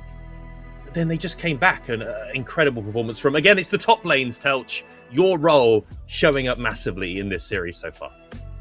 I mean, OP did a really great job, but honestly, I still don't know why Eterna picked just 4 melee champs. I mean, it was so hard to play. Imagine you're Clef, you're playing Varus, and there's a Olaf just pressing R, just running into you, and there's like no tool that you can just, protect her. Like, it was so unplayable for them, but in early game, they find a way to get a lead. But the hard part was for them to just make it snowball. We see and here. That's where they kind of choking. They stopped Rim just getting all the leads or just making a snowball effect on herself. I mean, Sashi was so strong, but they just couldn't use her lead after mid-game. That was kind of issue for them. Yeah, I mean, we could just see it there. Like, Eterna initially are able to deal with the Olaf. And they look like they're doing pretty well. It was 11-5 in scoreline. And then this happens, SIM, and we get the first instinct of Honda engaged straight into OP going in there. It is like a world of differences in a way, right? Because in the first engage, we did see like a very split Vitality Rising Bees, like OP already wanting to engage while the rest isn't on the same line yet, and now everyone is just clamped together, they're all engaging at the same time, and then you see that the team fighting composition with Olaf against the melee champions is very much easier to execute in comparison to what they did first. And well, Telch already just said, like, imagine if you're that Varus and having to play into the Olaf. Well, we didn't really have to imagine it because we saw it right in front of our eyes. Playing a champion that is coded in a way that you can peel a little bit for yourself or your team with the catch of or the catch off potential with your chain of corruption. That's really difficult when the enemy bruisers in your face and saying, I cannot be CC'd, like CC immune, I'll just run you down, even flashing over the wall if necessary, right over here. Losing your AD carry already like that. That's so sad. That's so sad. You cannot do anything. It's just, what do you do as the ADC? And we don't. I could have clipped even more of this happening, Touch, couldn't I? There was so many times the Olaf is in that Varus's face and it's unplayable. OP showing up absolutely massive. But we're going into game 3. The currently 2-0 up Vitality Rising Bees.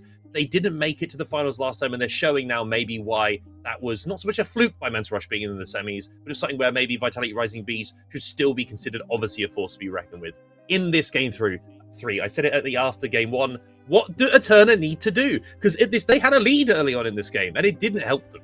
What do we need to see? Maybe coming out from top lane from Starry, because they've got to contain OP, who's had 2 really good games in a row. I mean, they gave Starry a counter pick, which is Mundo, but I think it wasn't complete like counter pick into Olaf. But they not really make any plays around her, and honestly, giving Varus into Clef and not playing around her, I don't know. I feel like they don't have any place to play around. Like, I think they're making plans before game, but in game they just struggle to just put them into the rift. This game, like game 2, was looking good in early till minute 1943 when Olaf pressed R. Like, it was looking good until that time, but then it was kind of made it Olaf moment and game was like upside down, and Vitality got that snowball effect and made it into just popping off the enemy nexus. Like, they can do it, but like Eterna cannot do it, and they have to if they want to win. I think that's the issue. They can get lead, they can make snowball, but it's just only for a short time. They have to make it clear.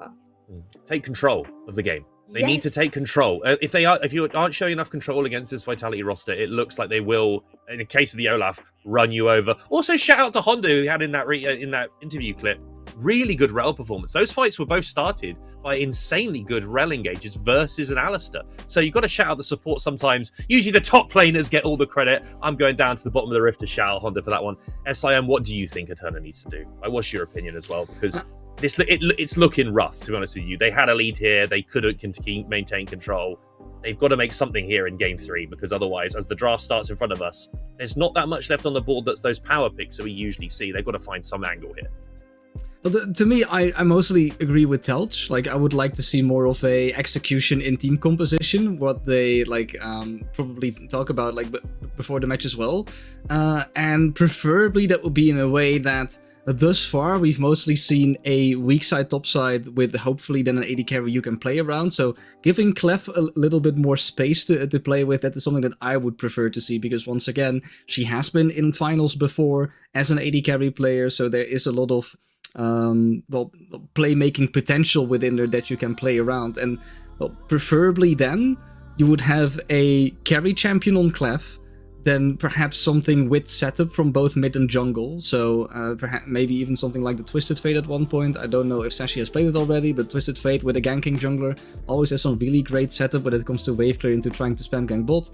And then we can keep Starry on, then a weak side champion, but it can also be a weak side champion that you can pick into whatever it is that Vitality Rising Bees have to blind pick, because you are on the red side, so you still can get a really comfortable composition or position for Starry to play in with champions like, for instance, a Cassante or an Ornn, because you know what you're already playing into.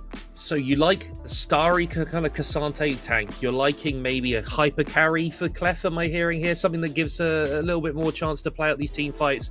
Facilitation in the mid lane, so we're talking TS, we're talking Annies.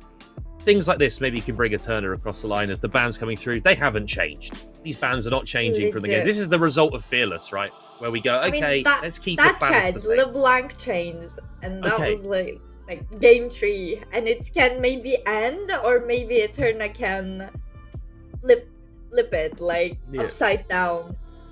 That's what they want, and they have to if they, don't want to give the chance. But it's the same bans for Eterna, like Jarvan, Nocturne plus Talia all the time. Targeting your friend in the jungle, Delicate there, always taking those two off the board. What are we looking at now? What's left? You've got Ambessa's up, Cassio's up, and Nivea's up. They're just going to first pick Aurora. Flex pick potential here as well for going into the top lane or the mid lane. Sinso also survived everything. What's the answer here, SIM? Because I think you do need to take a mid laner. I do think you need that facilitation. You are right. What's your thoughts? TF? Maybe an Annie? I think that's something like Zinza with TF, since Zinza has survived 2 games already and has never been banned, or Zinza Annie can also work wonders. Zinza you can also combine still with a champion like Lulu on the support role with a hyper carrier like Jinx. I feel like those are the puzzle pieces you can add together, and then having a tank on the top lane which you can always counterpick looks to me the way to go here, but it's very far predicting already into the future what you could pick, not even knowing what the Vitality Rising Bees are putting into it, but they're going with a Viego from the looks of it. Not that traditional, as we've seen recently more the Zinzaos and the AD Bruisers that aren't the reset champions, they aren't the carries in their own right, they're more the ones starting the fights and letting others reset around them. Do you like this Viego, Telch? Do you think this is what they need? Because they really do need to show something, because they haven't so far in this series really been able to get an inroad. And an Ivern is a great pick, honestly, into Viego. Pretty good at countering those sort of resets with the spamming of the shields. I mean, and also Delicate really good on him, so it will be really useful. But the thing is, if you can pick something like Nautilus that can prepare for Viego, it might change. But honestly, Ivern already have something that he wants, which is a frontline, a CC machine that can do everything for Ivern to just press E, pull up Daisy, doing this kind of stuff. Ivan Leona, it's a good combo. It's a really good combo. You're able to get the damage in there as well with this. I can't remember this what is Ivan's E? I can't remember the name of it now. But the shield, it explodes, it does damage. It's really, really good to have that melee support with you. You never want to play it with Enchanter. They go for that Cassante you wanted, SIM. So you must be pretty happy about this, seeing this come through. But still, I'm not getting the spice. I think the Viego isn't spicy enough, and I'm seeing more spice on the side of the Rising Bees draft at the moment. The thing is that I didn't expect the Cassante this early, because there is no guarantee that Aurora is going top lane. It can still be flexed around. And I was mostly thinking about, okay, you pick the Viego here, what is like old school and is also paired with Viego, which can potentially work with hyper carries. And the first thing that for me came to mind was Kalista Renata. But Kalista Renata is something that we haven't seen for a while anymore, and it's like, it wants absolute precision in execution. Like, you cannot make mistakes on Kalista Renata, because the moment that Kalista starts falling behind in the early stages, then your game is going to be very, very rough to play. It is still an option for Eterna to go with, but I don't think they'll go for it, since there's no guarantee they can get the pair up together, even if they pick the Kalista here and then save the Renata for later, since your opposing side is still looking for an AD carry. Interesting. I think Kalista Renata might... It's so old school. I don't know how many have practiced it. I always look at Jinx. I always look at Jinx with something like a Viego on it personally. I think that leading into those resets. What's your thoughts, Telch? I would go Kalista Renata into Lucian Milio, because that's the only way. You know, we know Lucian Milio are really strong together. But just to counter them, you can use Renata Kalista, but I don't know. Like, Kalista is a bit... I don't know, hard to play around and make plays around. So here comes Poppy. It's Poppy probably support? going support. Like, it's good into Leona, but the champ, it's not that tanky that much. Like, works against after you got Ivern. the shield. Yeah, that's true. But Ambessa.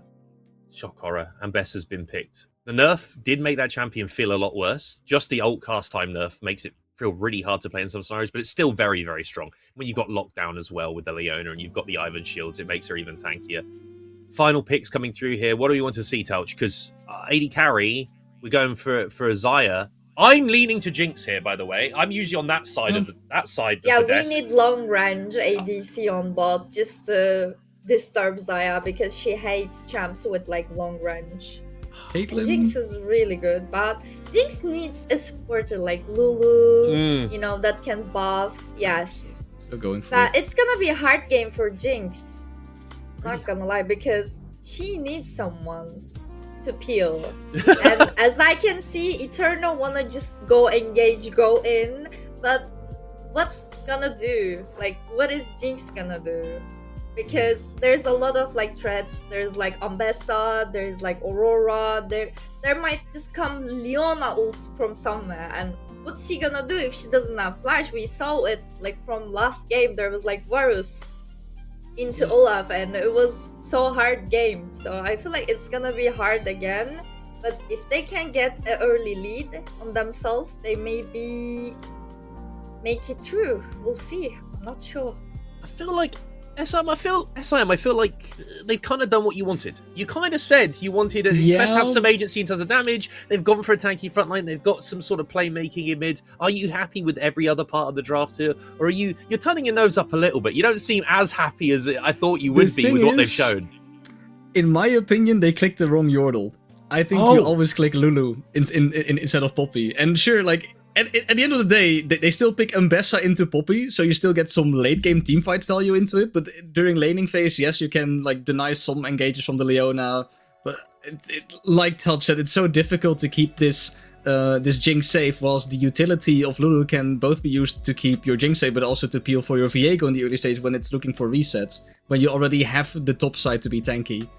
So I would say that this should be once again Vitality Rising Beast game to win, but we also said that there was going to be an oopsie game. To my predictions, it was going to be the first game, but if there is going to be an oopsie game, it has to be this one, because else the series is over. So I will go against my own better thought and predict Eterna for this draft, even though I don't fully agree with it. So SIM thinks this is a game for Eterna because the oopsie has been divinated by Honda. Honda has decided an oopsie will occur and it will have to be in this game 3. Telch, do you feel the same here, or do you think this is a 3-0 for Vitality? I mean, it will be game for Vitality. Okay. It will be 3-0. 3-0. I lied about the beginning as saying 3-2, 5 games, but it looks like it's gonna be 3-0. Not enough faith in your girl Delicate. Not enough faith. showing up here 3-0 for Vitality as predicted by Telch. Include the Hillary Clinton tweet 3-0. We're going to have to send it to our casters now to get into game. Luna and Black Bloxer, Vitality are looking damn good. Will it be a 3-0? What are your thoughts? Thank you once again, Rob, Telk, and SIM. Now, I, for one, am very excited for this game, simply because there's a Xayah. I'm slightly biased. I think it's going to be a 3-0 because there's a Xayah. And before we get Max's prediction, I feel it important to inform that Mental Rush have won their series 2-0. So they will be advancing as our third place in stage 2 of the LGC. Congratulations to them. Pretty easy 2-0 from what we heard. Quick games. And so, on to this potentially final game of stage number 2 here. And let's see. Obviously, a lot of confidence coming in right now for the side of Vitality. A composition that you're quite happy with the Xayah. I'm really happy as well. We get to see the Leona for Honda. When we were talking about champions that Honda's really good on in the previous game, we mentioned the Leona as one of the potential options, and that is what's going to be coming on through. Still, I do think that Eterna have some pretty interesting pieces to potentially play around. They absolutely do. I mean, you've got the 2 reset champions, and if you can get them reset, your fights become very, very easy. But the thing to think about with the reset champions is, A, they by base don't do a huge amount of damage. They need their resets to actually get going. And they're playing into Ivern Leona, which is notoriously one of the best pairings for an Ivern going. And in order to get those resets, you've got to not only cut through the already tankiness that is there of this Ambessa and this Leona, and the self-peel of a Xayah and an Aurora, you also got to then cut through the Ivern shields. Yeah, exactly. The Ivern's going to be really throwing a lot of a wrench into the plans coming through here. And so, it's, again, we talk about it all the time, but going to come down to how you could get this early game going for Eterna. You need to see this VA go rolling. As much as we've been talking previously about how a Vi who falls behind can be kind of miserable, Viego fits into that assassin category where you fall behind and you just don't do anything. You don't give a single... At least a Vi gets to go in, you know, some CC that you can give to your team, some engage that you can give to your team. What does a Viego give from behind?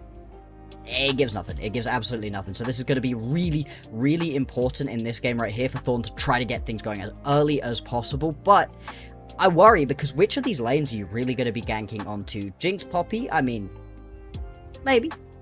There's a chance. Is your mid lane, is your top lane any easier? Not particularly. I think across the board, lanes are difficult. I think Annie is a good answer into Aurora. I think that is the best lane that Eterna have going for them. She can't really ever get on top of you to one-shot you, because if she's in range to one-shot you, you're in range to one-shot her. And of course, a lot of Annie's stuff is quite hard AoE. Yeah. Top sides is, I mean, it's Ambessa favored as our most tank matchups. Cassante will get to a point where you just ignore her, but in the early stages, you're going to struggle, even though it's the Cassante champion. And then, as you were saying, bot lane, there's a chance. I mean, you could. Yeah, something can happen if you can like turn and engage that Honda is looking for on its head. Jinx does have a little bit more early game prowess into something like a Xayah, just because of the range advantage on rockets. But if Honda gets on top of them relatively easily, it's lights out. The Xayah is just going to rip their heads off. Yeah, exactly. I mean, the Xayah can sometimes falter from a little bit of a lack of damage. If you don't get the feather pullback, you know, there's a chance that things can go wrong, especially if you know, land on those snap traps potentially from Clef. So there are options here. Do not take this as us saying that this is an easy 3-0 for Vitality. But for this to work out for Eterna, for this reset composition to come on through, they need to play this early game out incredibly carefully and not fall behind. Yeah, they absolutely do. And we can see already Vision going down on towards the topside camps of Thorn. And, I mean, we didn't talk about it too much, but it's worth mentioning the tempo lead that Delicate is going to have in this game could genuinely just break Thorn's ankles on something like a Viego. Yeah, entirely possible right here. Entirely possible. And if you're able to do that, it may well be lights out. We'll see as we jump on into this game. We are going to see both junglers starting towards the top side of the map, although of course that looks a little bit different for an Ivern than it does for the standard champion. It will be interesting to see just how much aggression Honda wants to put down during the early laning phase, or if she's more going to be looking at the late stage of the game to make her mark. Yeah, absolutely. And we can see already the trading that's happening in mid lane. It's kind of just auto trades. Of course, Annie, the longest range auto attacks of any mage in the game. I think even longer than some AD carries. Don't do a huge amount of damage, but can proc they execute pretty damn reliably.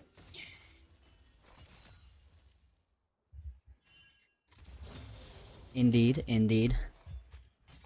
And yep, pretty calm, pretty slow throughout the early stages of the game is kind of what we're expecting, right? Ivan's not big, particularly into going for too many early ganks. Viego would like some early ganks, some early skirmishes to get things going, but can struggle a little bit, doesn't really provide that much CC, that much engage, really, to make these fights work. Probably why you're going to be looking towards the bottom lane, if anywhere, as a lane with the most setup for you available. Yeah, absolutely does. See, looking to go aggressive onto Honda here. The Halo Blade's doing a lot of work. Cleanse already popped for Clef. Back of a beautiful further pullback coming through from Cosmic there. And already, Delicate is done with her clear. A whole while ahead. Flash away from C as another stun into lands. Has to get away from the Zenith Blade, however. And will just about be able to do so. Honda pretty low right now, but you can see still stepping up, still potentially looking to go in at this point. The clear going to come through that little bit faster overall for Delicate, as you would expect, but I'm not sure you're going to be able to try to fight away a Poppy and a Viego when looking for that Scuttle, and instead is just going to go up to the top side, and Delicate will grab this top lane Scuttle Crab, trade it over to Thorn for the bottom one. Yeah, we've seen this trade happen all game long. Cosmic could be in a little bit of trouble here, taking a solid chunk of damage from this Poppy. Another good pullback will land onto Clef, however.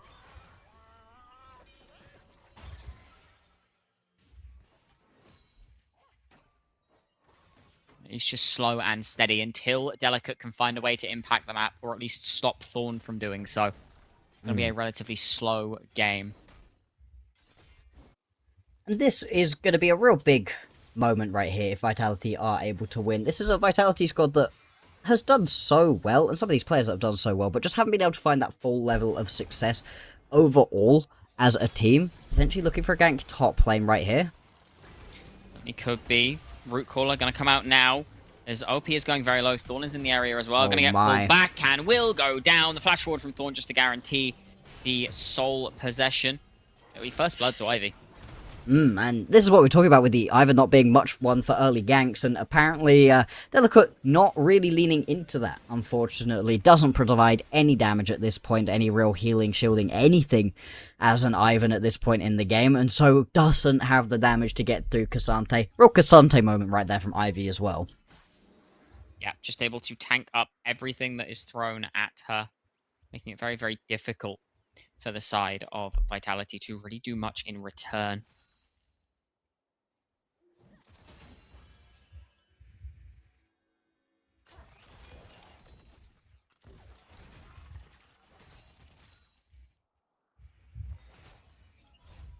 It's just going to be a trade of waves at the moment. This is how a lot of the early games have gone, right? Pretty calm, pretty slow. Level 6 is just about going to be crested for a lot of the members right here. Solo laners should be hitting that very, very soon. A little bit longer still for these junglers, and pretty big breakpoints right here. Obviously, a lot of extra damage available to Thorn, but more importantly, Delicate having access to that Daisy, being able to really take it to the opponents is going to be important, because obviously we've got the first Drake available on the bottom side of the map. It's going to be a Mountain Drake, which both of these teams would like. Plenty of tanks in this matchup that would like that extra little bit of survivability. Both junglers around the area on the bottom side of the map. See who's going to start that one up. It looks like Thorn is going to at least look at beginning this Drake. Certainly is, but with pressure coming in the bot side and mid being shoved in, it could be dangerous. Just going to look for the Scuttle for now, as Delicate happy to walk up here with the support of her bot lane. Rim moving down as well. See, this one's just going to be taken away, and that is level 6 coming through as the Zenith Blade lands into a beautiful CC combo. Thorn going to try to escape, going to get knocked the up Daisy by knock up. Stunned up by Honda. Down goes the Viego. We traded for Honda's life as Clef does arrive alongside Sashi. Cosmic doing what she can. Low mana on Rim to really do too much of anything here as Tibbers is down. Going to be hard to keep track of the summons in this game. Indeed. But with the trade there, it will just be Vitality walking away from the objective. Indeed, and that is going to be 2 quick kills going on over to the Vitality members. You can see just how much Daisy improves the chances of winning matchups, although this is just a mistake right here out of Rim. Absolutely no reason to be caught out right there. Stepping way too fast forwards, trying to clear that wave out, but should have just allowed that one to push on in. And that's a kill onto a key member right here. Sashi picking up one onto the Annie. Honda as well, taking a decent chunk of damage, will be able to walk out a lot tankier than an Aurora. Yeah, absolutely is. Of course, very little mana on Rim there as well, off back of the fights that had already happened. Honda trying to hold this wave as C's going to go aggressively. Does use that steadfast presence to try and escape to safety here.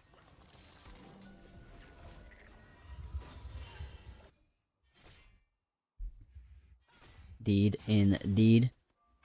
And again, just little moments of explosivity. This is what we've seen, though, from Vitality. They are okay with falling behind just a little bit, and just a little bit behind they are right now, about 800 gold at this point in the game. Most of that, at the moment, really concentrated into the support role with the early kill going on, so, you know, not going to be the end of the world overall. Again, in terms of CS gaps, there's small ones forming here or there, 10 CS in favour of Thorn over Delicate, but really nothing too much to be writing home about for the most part.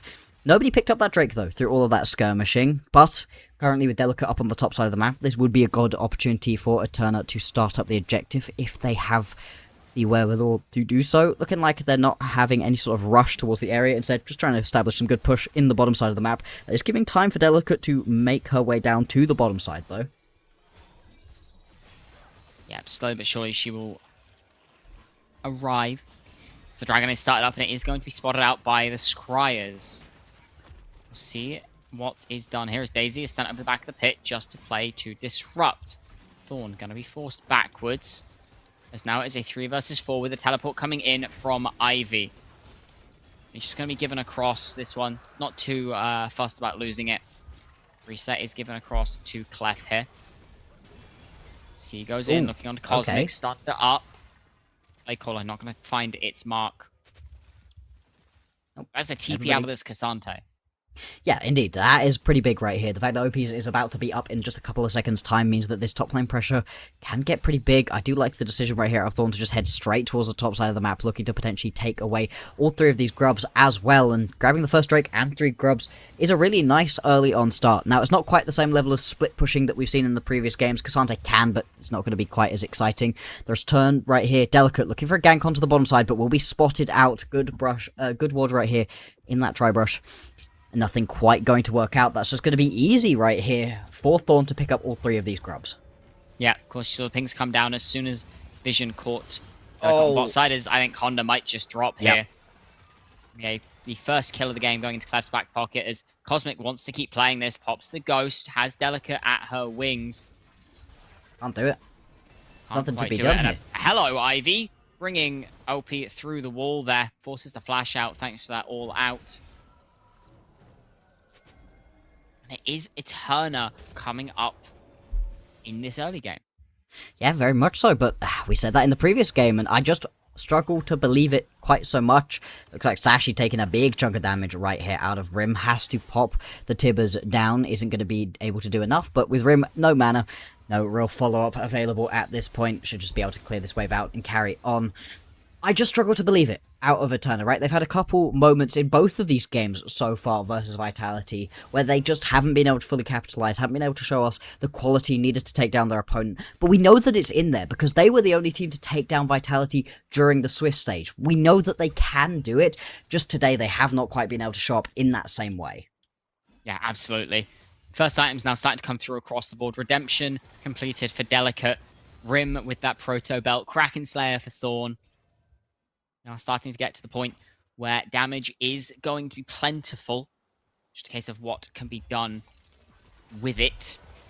We see Honda going to pop the heal here. Look for the Solar Flare. Not going to find it off the back of a beautiful sidestep as C is now here to start this fight off more. Thorn is in the wings. A good blade caller will lock C up. Thorn not too sure if she wants to keep going with this. Honda and Cosmic, they are far enough away. Yeah, they're just about going to be able to get away. I was worried about Honda potentially getting wallbanged right there. but just about able to squeak away from that one, and Delicate arrives to add that little bit of extra support.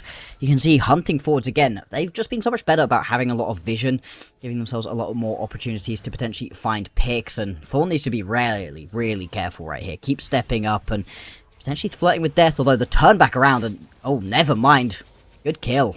Yeah, it is not Thorn that needs to be careful, it is Delicate. A beautiful momentary engage from C allows for a little bit more power to come across to the Eterna side. Now 1.1 thousand gold in the lead. Oh, Onda not able to find Mark on Clef. That would've been Delicate cool. losing away on some of her jungle to Thorn. And if this Viego isn't stopped soon, he will take over this game. Stun lands onto Rim in And the mid another. lane. And it's just a dead Aurora. It's another kill into Viego's back pocket, as you say. there you go, and this really is beginning to feel good for Eterna. As much as I was saying I don't believe it beforehand, a couple more kills going over onto Thorn really does make me begin to believe. About a 2,000 gold lead again, they haven't been able to explode this gold lead out, and having a look at the items is really reflected in the items so much at the moment. But with a composition like this that needs the Viego rolling and then has some really fun late game scaling options between the Cassante and obviously the Jinx, this is a really good look early on out of Eterna. They just need to keep this one up and not make silly mistakes like they did in the previous game that allowed Vitality to get back into it. Yeah, absolutely. You can see C here holding this wave for Clef away from Cosmic. So really trying to just gain as many small leads as they can to make sure that that lead is not going to slip away from them like it did in game number 2, as you rightfully say.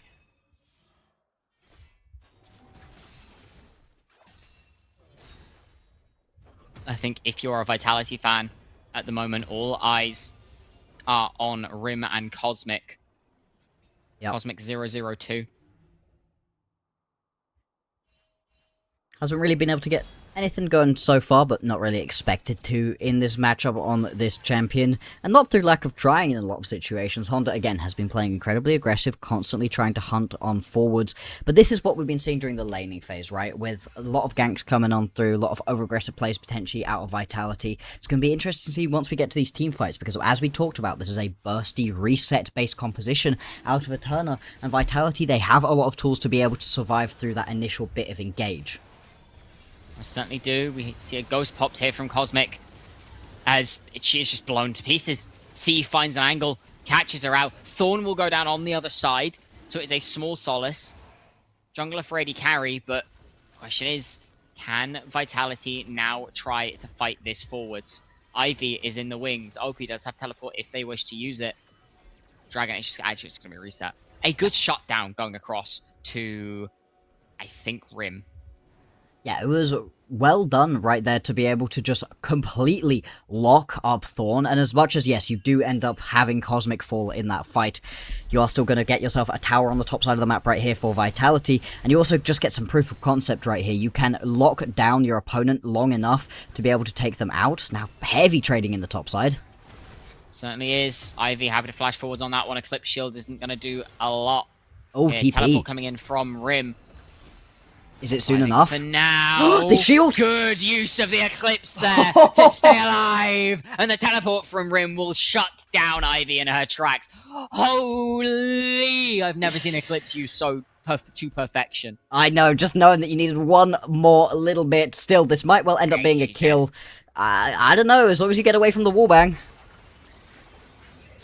Okay. It is still a death. Keeper's verdict coming in, surviving on inches of health. The dragon will go across to the side of Eterna in the end. This an Ocean Soul in this game. Yep. Again, Luna, look at the gold lead in the support role. That's It's a crazy. lethality poppy. I know, it's still just like, you don't usually see it, and when you do usually see it, it doesn't usually mean that much, right? But in this game, it could well mean something. The Poppy is strong, and this is going to be the bot lane tower falling. Again, we look at the overall gold gap, it's basically nothing at this point in the game. Still, small advantage for Eterna, about 500 gold, but nothing really to write home about, and that could easily be closed using this Rift Herald right here. Going to be picked up nice and quickly by Vitality. The mid lane tower as well, with only 2 turret plates left, is low enough to be taken down by a single charge. They just have to find the right opportunity to do so. Yeah, absolutely. We saw there in the mid lane while that was going on. Sashi nearly getting the one shot onto Cosmic, forced the Feather Storm out. This Annie is terrifying. For one. Yeah. 7 stacks on this Dark Seal.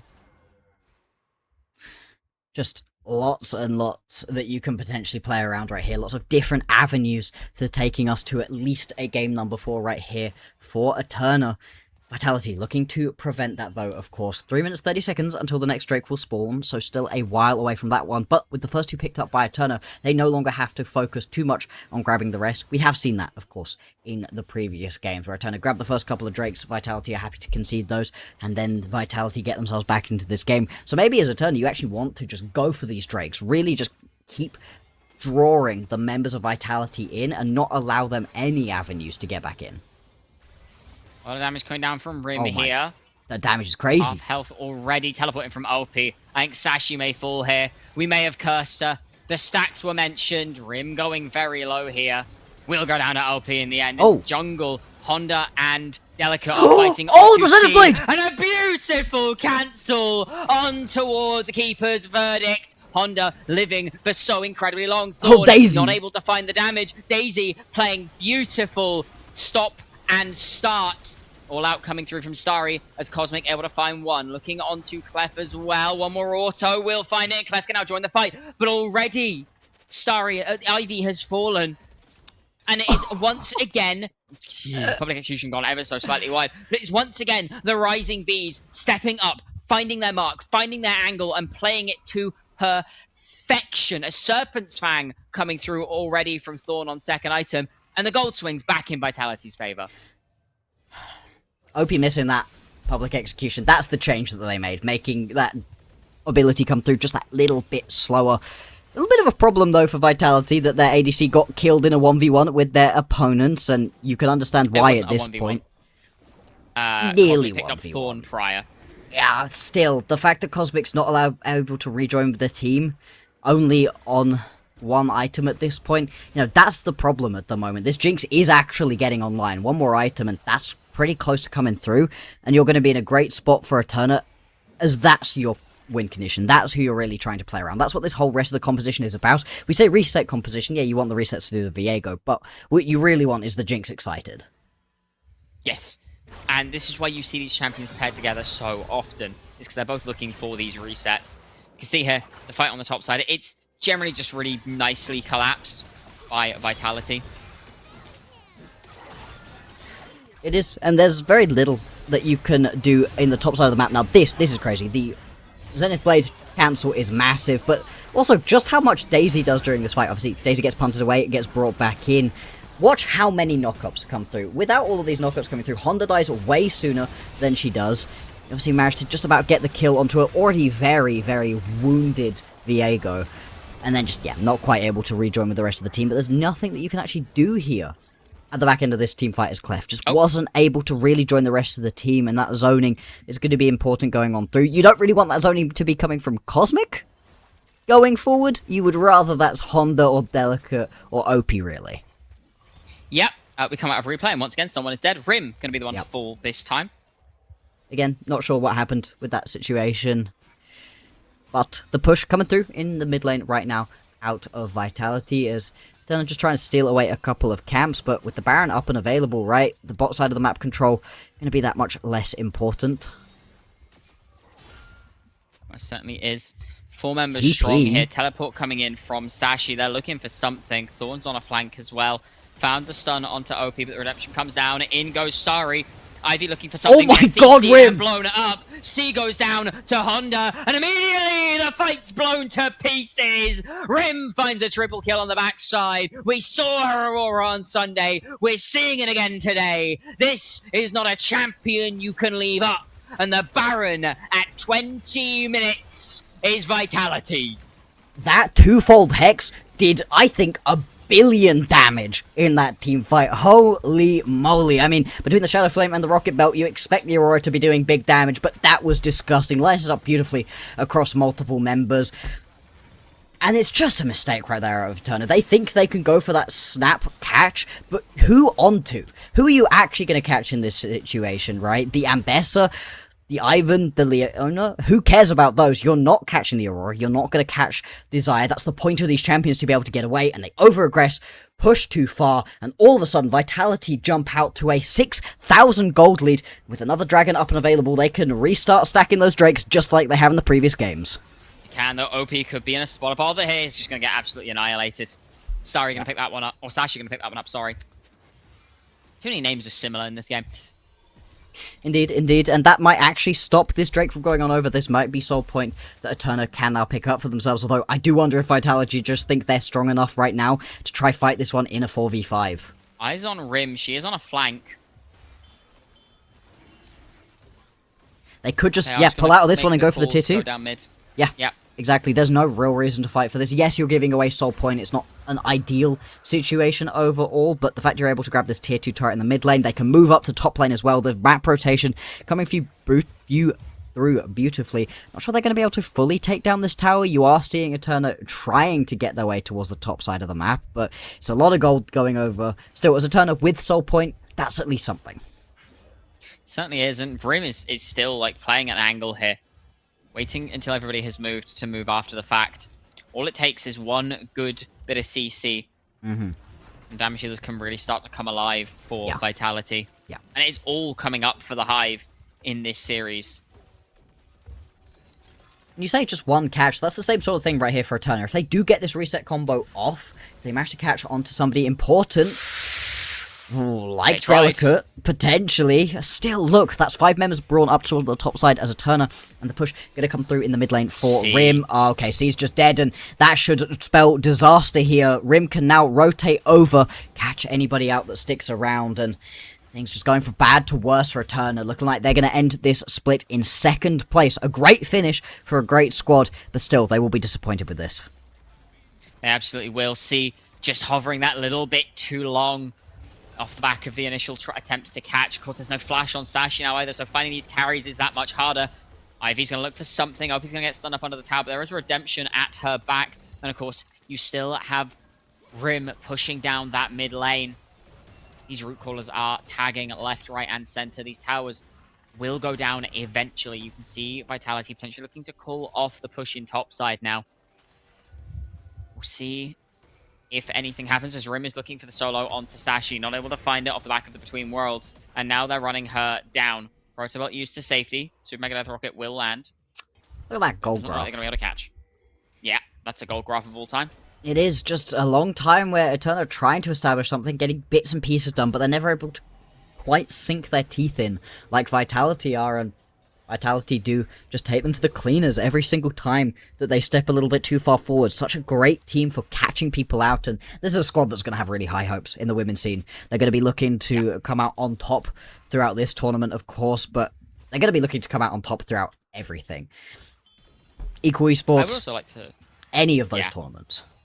I would also like to point out, we've seen a 1,500 gold swing in support. Yeah. Alone. Yep. And this Lethality Poppy, it does a lot of damage, but it's so easy to blow up. And I think that's what we're seeing in a lot of these fights. C actually can't get a lot done because she's not surviving. Exactly, and as much as, you can go and make that fancy kill happen in the top lane, I do just prefer my tankies, my poppies as tanky as possible. Yeah, absolutely. You can see a lot of pings coming down onto the map. I think that might be bugging out a little bit.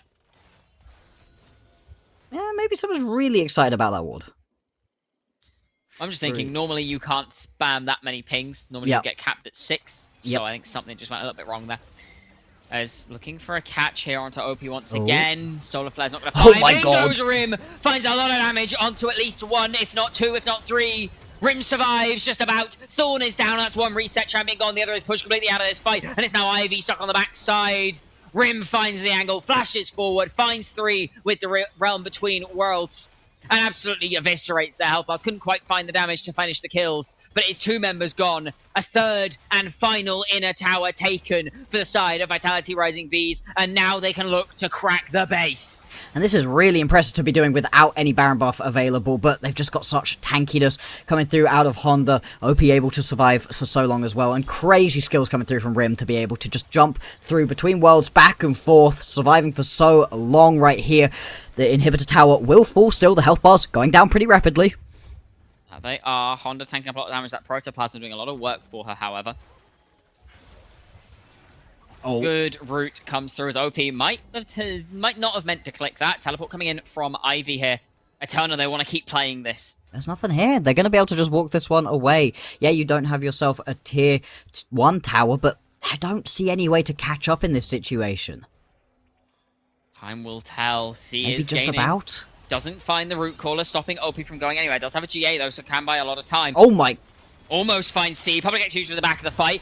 Able to get out. Honda re-engages, finds a good route. And already, Sashi is gone. C is on a flank, in the bush, looking for something. Flash forward. Oh, Somebody Honda the will kills. go down. OP will get knocked in to the GA. Celeste able to find onto C. Teleport to the backside from Rim. Rim was not in this fight this entire time. Clef and Thorn have found resets. Cosmic will go down. Delicate has to flash. Okay. Rim just waiting on the flank. Will she look That's to make Ocean the Soul. play? That's Ocean Soul right here, unless Rim has anything to say about it, right? And this is the thing. I didn't think they were going to be able to catch up, but Vitality think they can go for the fight, turn things back around, rather than sacrificing OP to the opponents, and the Ocean Soul will go over to Eterna. They're still in a bad spot in this game, but they are fighting back, and to be honest, with some of these fights going a little bit longer, the actual extra healing coming through from the Soul will be big, and Rim's just also dead here.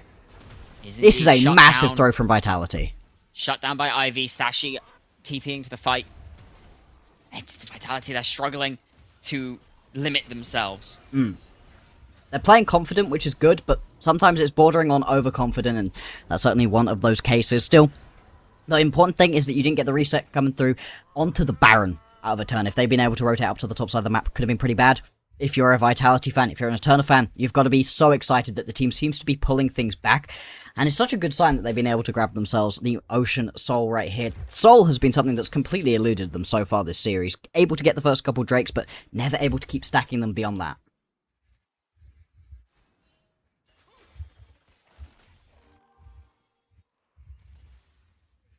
Yeah, it is now a 5-minute timer. Because Drake fights for Vitality have not been going well this game. No, they have not, and honestly, at this point, just these big engage fights have been so good for Vitality, and they could just snap engage once again. Eterna, they are still playing on a knife's edge right now. A couple key items have been able to come through at this point, though. 3 items fully completed for Clef. She's going to be in a really strong spot. Over on the other side of things, though, again, having that GA available for OP is massive. Just gives her so much extra survivability, so much extra confidence to just go in and look for those key plays. Yeah, absolutely. See the posturing around this Baron. Oh, do they know? Nope. OP gonna find a good catch on the Ivy here. A lot of damage coming down. It is still a Cassante. Oof. Flash as well. Even going to use the Solar Flare in the attempt to catch out onto that Cassante. And this is the thing with the Ivern. It's an overlooked feature oftentimes, but those bushes just so annoying to be able to be confident in who's in that bush, who you can step up to. And Snap Engage onto the Baron is going to start for Vitality. Fawn is around, but I don't know that she's even going to be able to get into the pit to potentially steal this one. They don't know how much health it's at. And OP is playing keep out on the backside, gets over the wall, but it'll go down to Cosmic in the end, and Rim has found the backline, will get one shot, but OP's there to receive the follow-up damage. Clef will trade her life for Rims in the end. C is looking on to Delicate, but is being kept off. Cosmic able to buy so much space, but OP is untouched on the backside with Honda. It's a double kill for the Ambassador, continuing to look for more. Ivy next on the list, triple kill, goes across, potentially looking for more. C on the other side. And get caught up by the root caller as the rest of the team barrel down the mid lane. Sashi able to run as OP is just being a threat. C will go down to Delicate. 4 members gone. 30-second death timers. And a mid lane inhibitor that is not long for this world. Vitality Rising Bees. In stage 1, they got knocked down as OP teleports into the mid lane. In stage 2, they've come to fight back and show their stingers. Do not falter. Nexus Tower 1 goes down, the second soon to follow, and with that, in a quick 3-0 fashion, Vitality Rising Bees, eventually, slowly, as Clef tries to kill Honda, Sashi will go down at OP, Clef can do nothing but watch on in horror, Thorn is alive as well. Honda doing what she can to keep them out. Public execution, both will fall. And Ivy could watch as the Rising Bees are your stage 2 victors. There we go. We get ourselves a nice little rematch of the third place match from stage number 1. It's the same outcome, but obviously for that higher prize right here. And this is so important for a Vitality that, as we've been talking about, right, came in with such high expectations. One of the strongest rosters that we have across the entirety of the women's scene right now. One of the most storied organizations across all of League of Legends esports, but especially in the women's scene. They've tried so hard, constantly putting together good squads, and it feels like a team that just never quite is able to make things happen. We've referred to them as cursed before as an organization when it comes to the women's tournament, and all of a sudden to be able to pick themselves up this stage 2 championship right here, absolutely massive for them. Massive congratulations. A much better year for them overall, and the points that you get out of this is going to be huge for going towards that playoffs at the final stage of this tournament. Absolutely is, and as you can see on the screens in front of you right now, stage 1, our victor was Mental Rush, and as we've just seen in stage 2, it is the Vitality Rising Bees. And that race for those points as we get later and later into the stages is what matters. And it is, in fact, it's going to be a close one, I think. If the next couple of stages go anything like this one, and we have different teams in finals every single time, it's going to be interesting. Yeah, it really, really is. I mean, these squads are going to be so close. This will put the Rising Bees on top. They will now be topping the table when it comes to all of these points. Still, there's so much more to be playing for, and you're looking to get all the way into those playoffs, that final stage, where we're bringing the Esports Cup, we're bringing the Nova Series winners as well into that final playoffs. That's the top of the mountain that everybody's looking for. For right now, Vitality, enjoy that win. It was incredible. Yeah, absolutely. Now, that is it for myself and Max. It's been an absolute pleasure to bring you these games. We're going to go to a quick break. When we come back, we will have the desk to break down the game, as well as, I believe, possibly an interview. More information on that one in chat. Don't go anywhere, because we're almost done.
Hello, everyone.